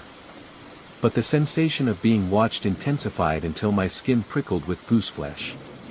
I decided to turn around. Whatever strange phenomenon was affecting this stretch of road, I wanted no part of it. I shifted into drive and pulled back onto the asphalt, executing a careful three-point turn. The road behind me stretched empty and straight, far straighter than I remembered. I could see at least a mile back, with no curves or hills to obscure the view. This wasn't the same winding road I'd been traveling. The fuel gauge caught my attention, 3/4 full when I'd exited the interstate, now hovering just above empty. The trip computer showed I'd traveled 187 miles since my last fill-up, impossible, given that I'd only driven about 40 miles from home. My throat constricted as I accelerated north. The speedometer read 55 miles per hour, but the trees passed by with unnatural slowness, as if I were crawling along at 20. My hands trembled against the steering wheel, and a persistent throbbing had begun behind my right eye. I pressed harder on the accelerator, 65, 70, 75 miles per hour. The engine strained and whined, but the landscape's passage remained eerily unhurried. A road sign appeared, 177 north, 32 miles to Interstate 70. Hope surged briefly, I was headed in the right direction. But the next sign, less than a minute later, read, 177 north, 35 miles to Interstate 70. The same impossible regression. My watch now read 6:30 p.m., while the car's clock showed 1:32 p.m. outside. The light had shifted again, taking on the amber quality of late afternoon. The sun now hung where it should have been at that hour, but I couldn't shake the certainty that it had been in at least 3 different positions in the sky since I'd pulled onto this road. Something dark moved across the road about a 1/4 mile ahead, not an animal, more like a smudge of shadow disconnected from any object capable of casting it. It slid across the asphalt with deliberate slowness before dissolving into the trees. I blinked rapidly, convinced my exhaustion was causing visual hallucinations. The radio suddenly crackled to life, though I hadn't touched it. Static at first, then fragments of voices, not a clear broadcast, but snippets of conversations overlapping each other. I caught phrases, should turn back now. And, they never leave. And, most disturbingly, he thinks he's still driving. Before I punched the power button. The voices continued for 3 more seconds before cutting out. My heart hammered against my ribs with such force I could see my shirt moving. My mouth had gone completely dry, and the inside of my cheeks tasted metallic, like blood without injury. The car felt simultaneously too small and too empty, as if the space behind me had expanded into an impossible void. I didn't dare look in the rearview mirror. A wooden sign appeared on the roadside, not a standard highway marker, but a hand-painted placard I would have expected to see outside a rural business, Larson's Gas and Grocery, last stop for 60 miles. Below it, in smaller letters, EST 1953. The paint looked fresh. Desperation and my near-empty tank made the decision for me.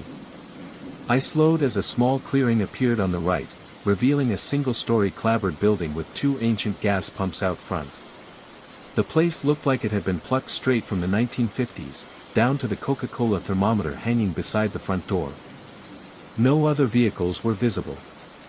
I pulled up to the pump, and the gravel crunched under my tires with abnormal loudness in the stillness. When I shut off the engine, the abrupt silence felt like a physical presence pressing against my eardrums. My watch read 7:05 p.m. The car's clock displayed 4:37 p.m., exactly the time I'd exited the interstate hours earlier. The station appeared operational, lights glowed warmly behind the windows, but no one came out to attend the pump, and I saw no movement inside. I sat for 5 full minutes, unable to make myself open the door and step outside. Something about this place felt wrong in a way I couldn't articulate, not abandoned, but waiting. I noticed a pay phone attached to the side of the building, an anachronism in our cellular age. A lifeline, if I could call my brother, explain where I was. But even as the thought formed, I realized I didn't know where I was, not really. The GPS had failed, the mileage signs contradicted themselves, and time itself seemed broken. A bead of sweat traced a cold path down my spine as I finally forced myself to exit the vehicle. The air outside felt thick and stagnant, like breathing through wet cotton. The temperature had dropped at least 15 degrees since I'd pulled over earlier, though the sun still shone with late afternoon intensity. I tried the pump first, relieved when it activated with a mechanical clunk after I lifted the nozzle. No card reader, this was the sort that ran continuously until you manually stopped it. The numbers spun on the analog display as I filled my tank, the gallons climbing improbably fast considering how little room should have remained: 7 gallons, 10, 15, 18. The tank held 16 maximum. I pulled the nozzle out, but gasoline continued to pour from the spout onto the concrete, disappearing through cracks without pooling. I jammed the nozzle back into the pump housing, and the flow ceased. The station door opened with a creak that raised the hair on my arms. A man stood in the doorway, tall, rail-thin, dressed in what looked like a service station uniform from decades past. His face remained in shadow despite the sunlight that should have illuminated his features. "Been driving long?" His voice sounded wrong, like multiple voices speaking in near unison, with subtle delays between them. I managed to croak out a response, asking where exactly this road led. He made a sound that might have been a laugh. "Depends on where you're trying to go." He stepped forward, and I stepped back involuntarily. His face came into view, ordinary features arranged in a slightly wrong way, as if someone had described a human face to an artist who had never actually seen one. "Interstate," I said, my voice steadier than I felt. "I'm trying to get back to Interstate 70. "The Interstate," he repeated, drawing out the word. "Sure. You just keep heading north. About 10 minutes, you'll see the signs." His lips didn't quite sync with his words. I nodded, already retreating toward my car. "What do I owe you for the gas?" "On the house," he said, smiling now. Too many teeth in that smile. "First-time visitors don't pay. The road brings us enough." He stepped back into the station before I could respond, the door closing with the same unsettling creak. I drove away with my hands slick on the steering wheel, accelerating harder than necessary. The station receded in my mirrors, then disappeared entirely when it should have still been visible on the straight road. 10 minutes north, just as he'd promised, I saw the interstate signs. The clock on my dashboard now read 5:52 p.m. My watch showed 7:32 p.m. The fuel gauge indicated a full tank. I merged onto Interstate 70 with a flood of relief so intense it left me lightheaded. Normal traffic surrounded me, cars, trucks, all moving at predictable speeds. My GPS reactivated immediately, the robotic voice announcing I would reach my destination in 45 minutes. I had somehow bypassed half my journey. When I arrived at my brother's house, he greeted me with surprise, noting I was early despite the heavy traffic reported on the news. I checked the trip computer, it showed I'd driven 87 miles total, exactly half the expected distance. That night, scrolling through my phone's photo gallery, I found images I didn't remember taking, blurry shots of empty road, the strange gas station, and one clear picture of a road sign, 177 South, welcome back. I've taken the interstate exclusively since then. But sometimes, when I'm driving alone at dusk, my GPS will suggest an alternate route, a quicker way to avoid traffic. The screen will flicker momentarily, and I'll catch a glimpse of a road that isn't marked on any map, a road numbered 177. And sometimes, in my rearview mirror, I see a service station attendant with too many teeth, watching and waiting for me to take that turn again. The mind plays tricks, they say. But what if the trick isn't in your mind at all, but in the fabric of reality itself? I discovered this terrible possibility on a Tuesday evening in October, sitting alone in my apartment, surrounded by yearbooks and old photographs, my computer screen glowing with social media searches that yielded nothing. Absolutely nothing.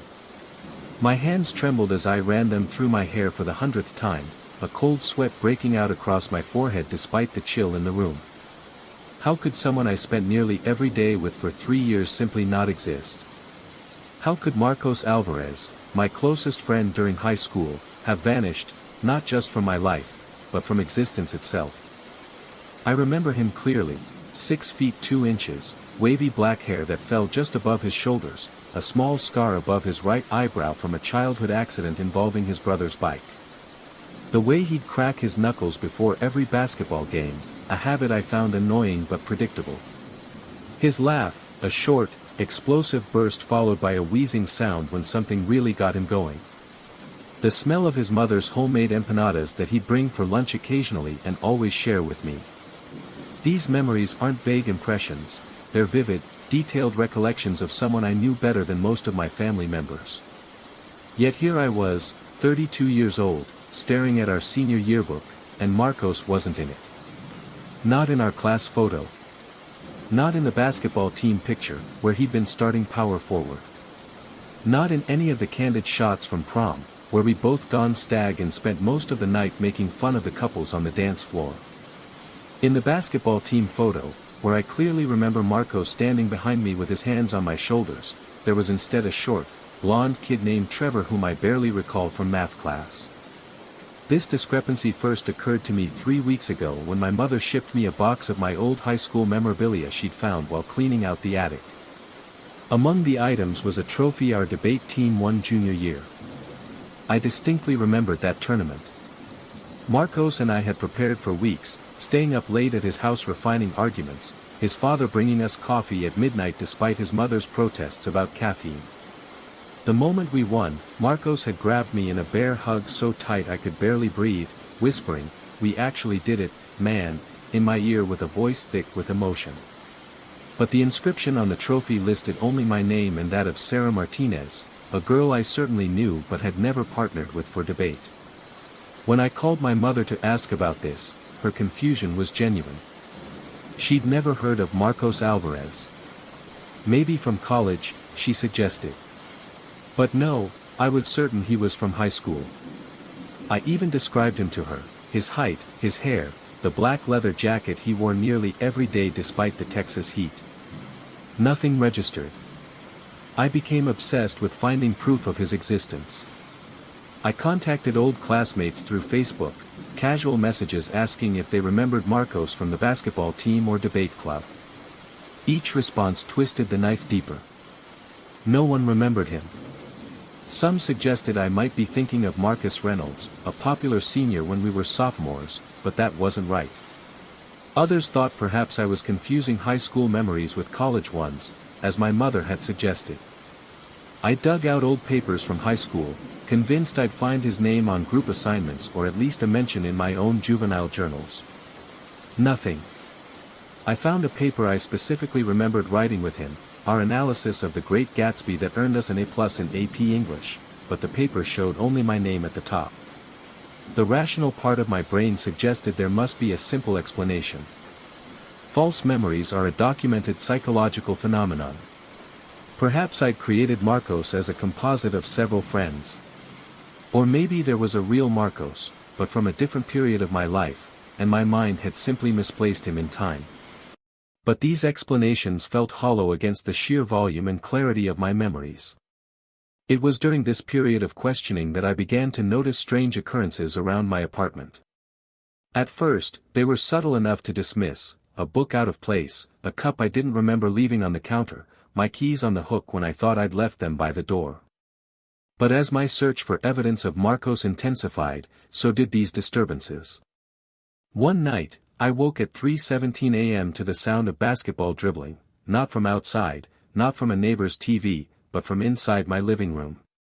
My mouth went dry instantly, and I lay paralyzed as the rhythmic thump, thump, thump continued for exactly 47 seconds before stopping abruptly. The next morning, I found nothing out of place, but the faint smell of Jim's sneakers lingered in the air. I installed a security camera in my living room that weekend.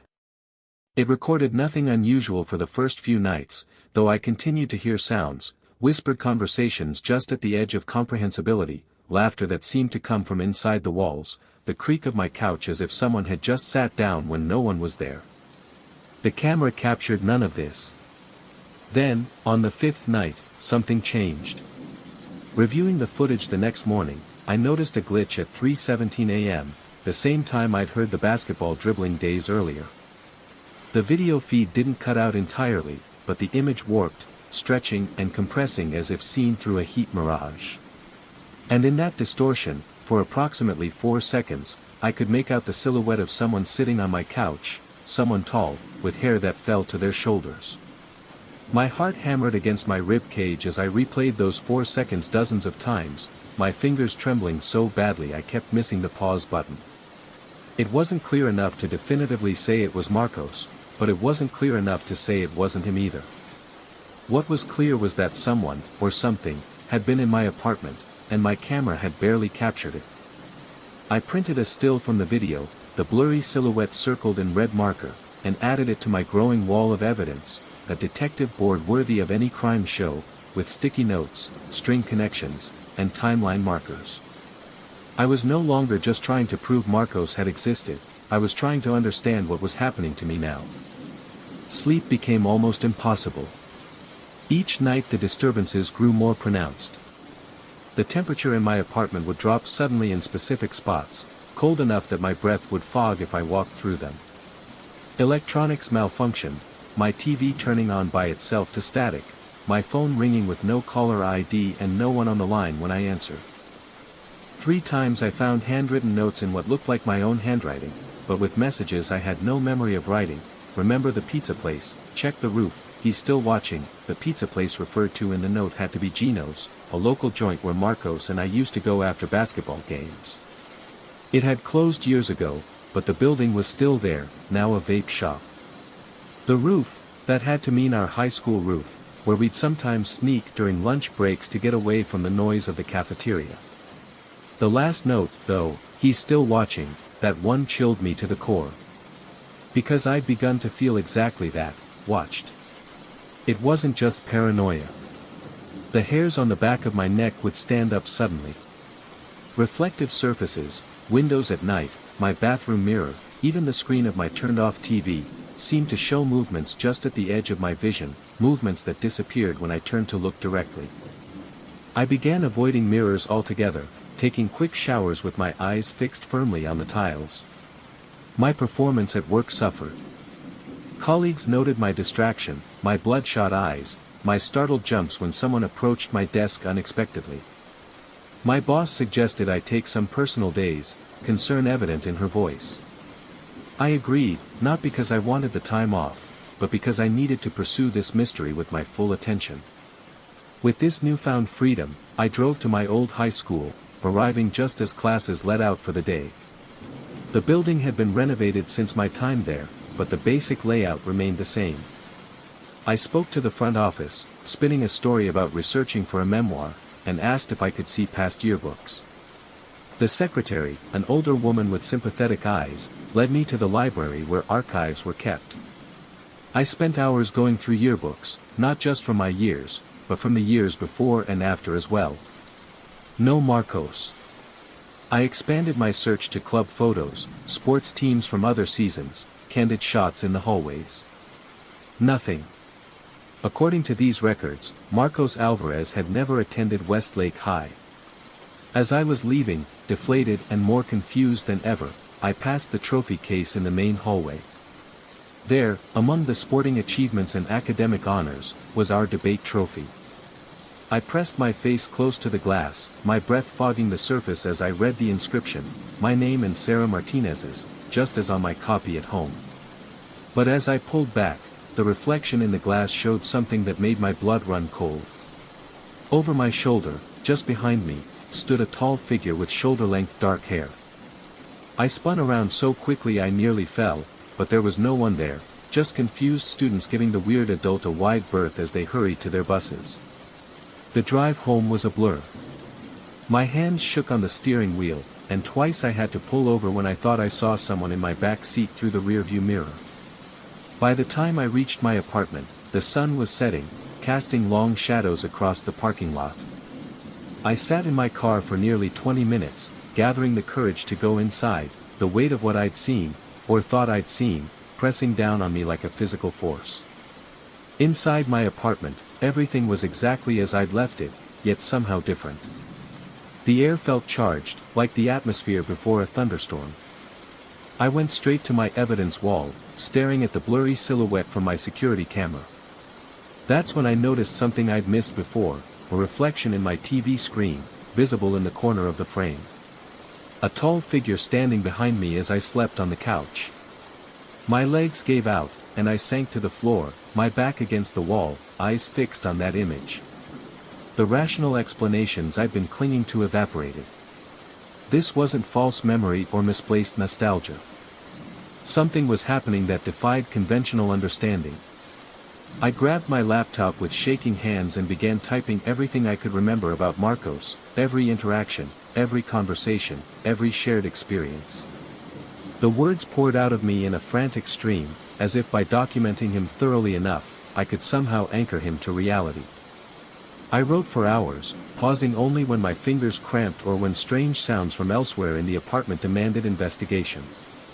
At 3:17 a.m., my laptop screen went black, not the gradual fade of a dying battery, but an instantaneous switch to darkness. In the reflection of the screen, I saw him, Marcos, standing behind me, his expression unreadable in the dim light.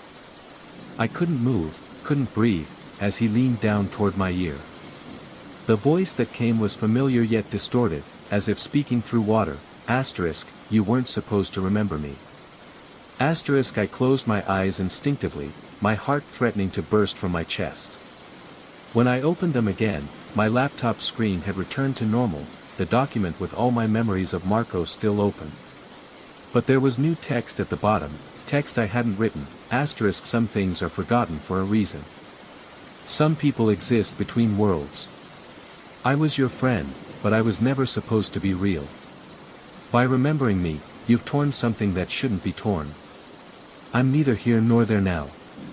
And neither are you, asterisk, I live with this knowledge now.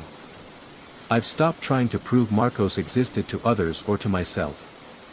The disturbances in my apartment have ceased, but the feeling of being watched, of straddling some invisible boundary between realities, has become my constant companion. Sometimes in crowded places, I'll see him in my peripheral vision or sense his presence just behind me. I never turn to look anymore. My memories of Marcos remain vivid, but I've come to understand they occupy a space between truth and fantasy, reality and something else. Perhaps he was a visitor from another plane of existence who befriended me and then had to leave. Perhaps I somehow created him through intense loneliness, gave him form and substance through sheer force of will. Or perhaps there are glitches in reality itself, tears in the fabric that sometimes heal over, erasing what should never have been. Whatever the truth, I know one thing with certainty, he remembers me too. And sometimes, in the quiet hours before dawn, that's the most terrifying thought of all. The human mind is adept at creating patterns from randomness, at finding faces in the static. But what happens when the pattern finds you? When the static watches back? I used to be certain about the boundary between imagination and reality. Now, I'm not so sure. It began on a Tuesday night in late October, when the darkness seemed to swallow more than just the light. I've always been the last to leave the office. Baxter & Sons Financial Consulting occupies the 5th floor of the Westridge Commercial Complex, an aging building that stands isolated at the edge of an industrial park, surrounded by nothing but empty lots and the occasional storage facility, 5 miles from the nearest residential area. It's the kind of place that empties completely after business hours, leaving behind only the hollow echo of fluorescent lights and the distant hum of the highway. That night, I had stayed later than usual, caught in the labyrinth of quarterly reports that demanded immediate attention. By the time I shut down my computer, the digital clock on my desk read 11:42 p.m.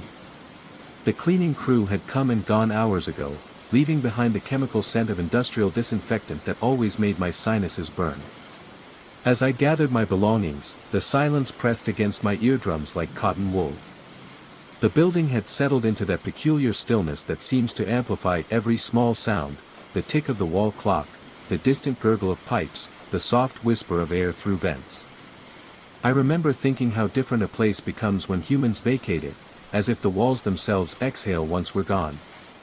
The elevator ride down to the lobby was uneventful, though I couldn't shake the feeling that the car descended slower than usual, as if reluctant to deliver me to the ground floor. When the doors finally parted, the security guard's desk sat empty. Jerry usually worked until midnight, but his chair was vacant, a half-empty coffee cup the only evidence of his presence. I called out his name, but my voice merely bounced off the marble floors and died in the corners of the lobby. I shrugged it off. Perhaps he was making his rounds or had stepped outside for a cigarette. I pushed through the heavy glass doors and stepped into the night. The air was unseasonably cold, carrying the metallic scent of approaching rain. The parking lot stretched before me, a vast expanse of cracked asphalt illuminated only by scattered lamp posts that cast pools of sickly yellow light at uneven intervals. My car, a gray Honda Civic that had seen better days, was parked in the farthest corner, a habit I developed to prevent door dings and scratches from careless coworkers. The walk to my vehicle usually took less than 2 minutes, but that night it felt longer. Perhaps it was the unusual silence, or the way the wind had suddenly died, leaving the air unnaturally still. About halfway across the lot, I noticed something, or rather, someone, standing near my car. A man, tall and thin, dressed in what appeared to be a dark suit. He stood perfectly still, facing the building I had just exited.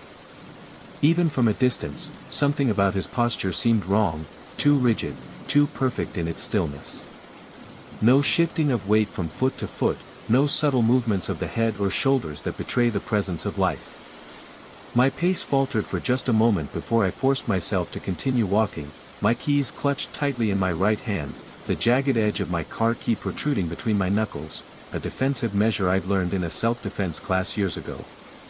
I kept my eyes fixed on my destination, trying to project an air of confidence I didn't feel.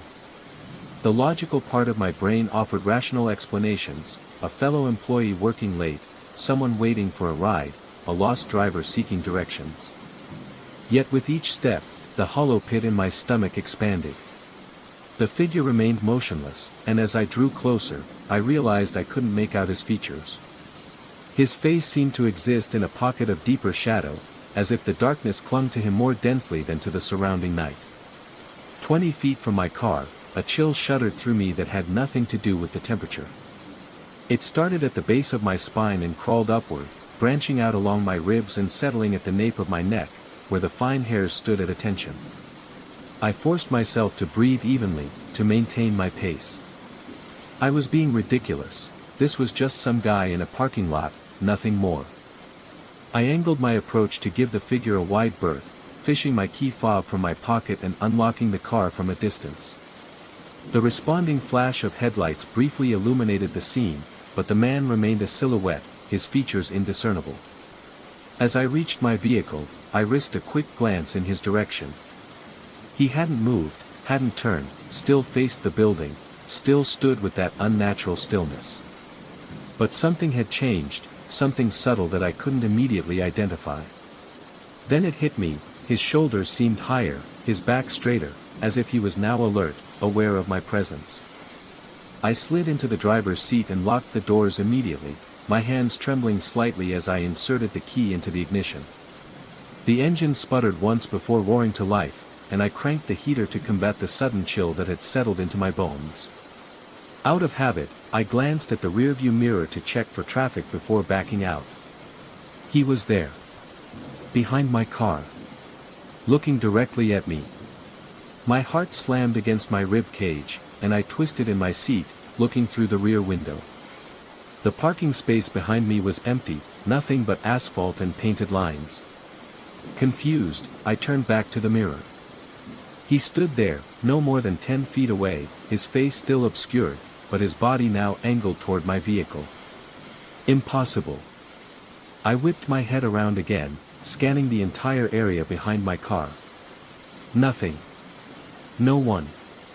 Yet when I looked at the mirror once more, there he was, closer now, perhaps 7 feet from my bumper. Panic surged through me like an electrical current. I threw the car into drive and pressed the accelerator, tires squealing as I pulled away from the parking space. My hands were slick with sweat on the steering wheel as I navigated toward the exit, checking all mirrors obsessively. Each time I looked at the rear view, he was there, always at the same distance, moving when I moved, stopping when I stopped, yet never visible when I turned to look directly. I sped through the parking lot, taking the corner near the security booth too quickly, feeling the car list dangerously to one side before the tires found their grip again. The exit gate was up, unusual for this time of night, as it typically lowered automatically after 10 p.m., requiring an employee key card to open.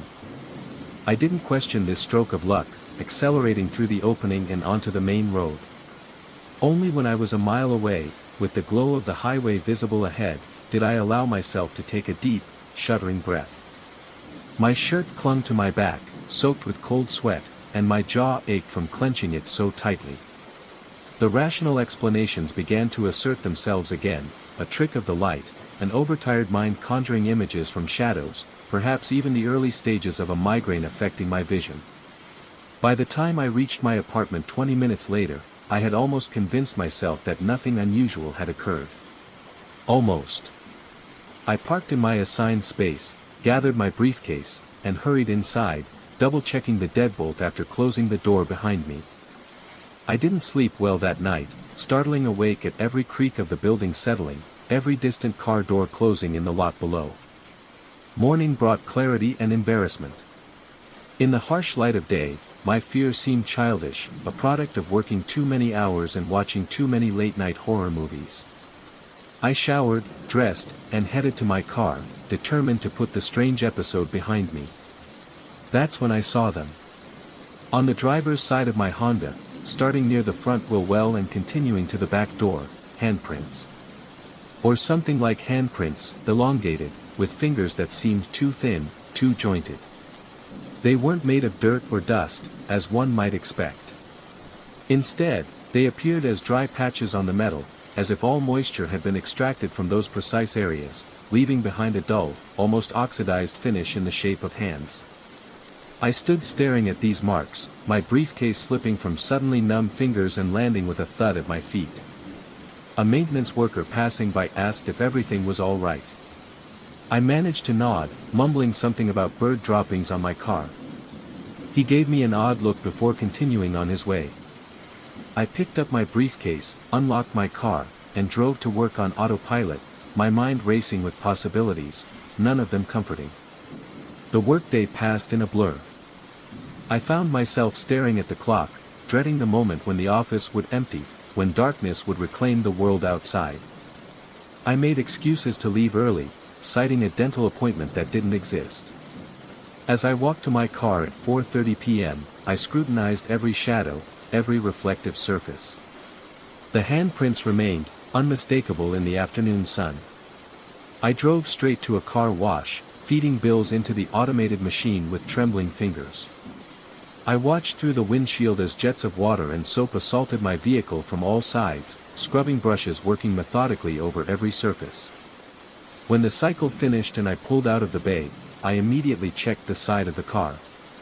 The handprints remained, untouched by water, soap, or mechanical brushes. Over the next week, I became obsessed with removing these marks.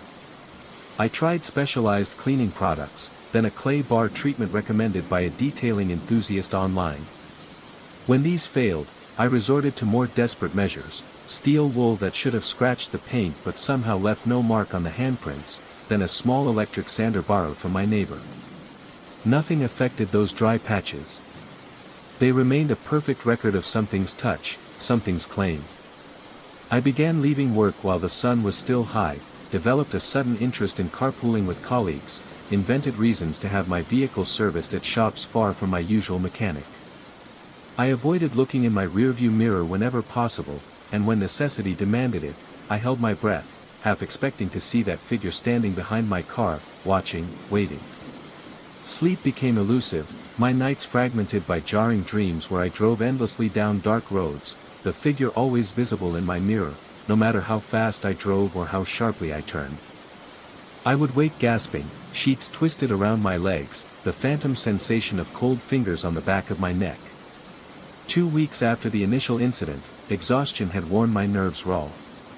I sat at my desk, staring blankly at a spreadsheet that had long since lost its meaning, when my phone buzzed with a text message. It was from Jerry, the night security guard. Left your briefcase at security desk last night. Can hold until tonight. I frowned at the message. I hadn't been to the office the previous night, and my briefcase sat beside my desk where I placed it that morning. I typed back a quick response explaining the confusion, then returned to my work. Minutes later, my phone buzzed again. Sorry for mix-up. Gentleman who left it said he was you. Tall guy, thin, dark suit, very formal. Said you'd be back for it. The blood in my veins turned to ice water. I stood abruptly, my chair rolling back and colliding with the cabinet behind me. My coworkers glanced up at the noise, their expressions shifting from surprise to concern as they took in my pallor, my wide eyes, the visible tremor in my hands. I fabricated an explanation about a family emergency and left immediately, ignoring the worried queries that followed me to the elevator. In the parking garage beneath the building, I approached my car cautiously, examining it from every angle before unlocking it. The handprints seemed darker somehow, more defined, as if whatever had left them was pressing harder, becoming more substantial with each passing day. That night, I checked into a hotel 20 miles away, using cash and a name that wasn't mine. I left my car in long-term parking at the train station and took a cab, watching the side mirror obsessively during the entire ride. In my room, I pushed a heavy dresser against the door, closed the blackout curtains, and sat on the edge of the bed, my back against the headboard, a lamp on either side casting away the shadows. Around 3 a.m., exhaustion finally overcame vigilance, and I drifted into uneasy sleep. I'm not sure how long I slept before a noise jolted me awake, a soft, rhythmic tapping, like fingernails on glass. I lay perfectly still, listening, trying to identify the source. The tapping continued, patient, unhurried. My eyes were drawn to the bathroom door, which stood slightly ajar, revealing a sliver of darkness beyond. As I watched, the door began to swing open, slowly, silently. The tapping stopped. From the darkness of the bathroom emerged a hand, long-fingered, pale, with joints that bent at unnatural angles. It gripped the edge of the door, the knuckles bulging beneath papery skin. I wanted to scream, to run, but my body refused to obey. The hand was joined by another, then the suggestion of shoulders, the hint of a head. I squeezed my eyes shut, reciting in my mind that this wasn't happening, couldn't be happening. When I opened my eyes again, sunlight filtered through the edges of the curtains. The bathroom door was closed. I approached it carefully, heart hammering in my chest, and flung it open to reveal nothing but ordinary fixtures, shower, sink, toilet. No sign of an intruder, no evidence of the nightmarish vision. I checked out immediately, returning to my apartment only long enough to pack essential items before driving to my sister's house in the next state. I told her I was having work done on my place, a convenient lie she accepted without question. For 3 days, I experienced something close to peace. My car remained unmarked, the handprints had vanished during my absence. I began to wonder if perhaps the entire episode had been a manifestation of stress, a temporary break with reality brought on by overwork and isolation.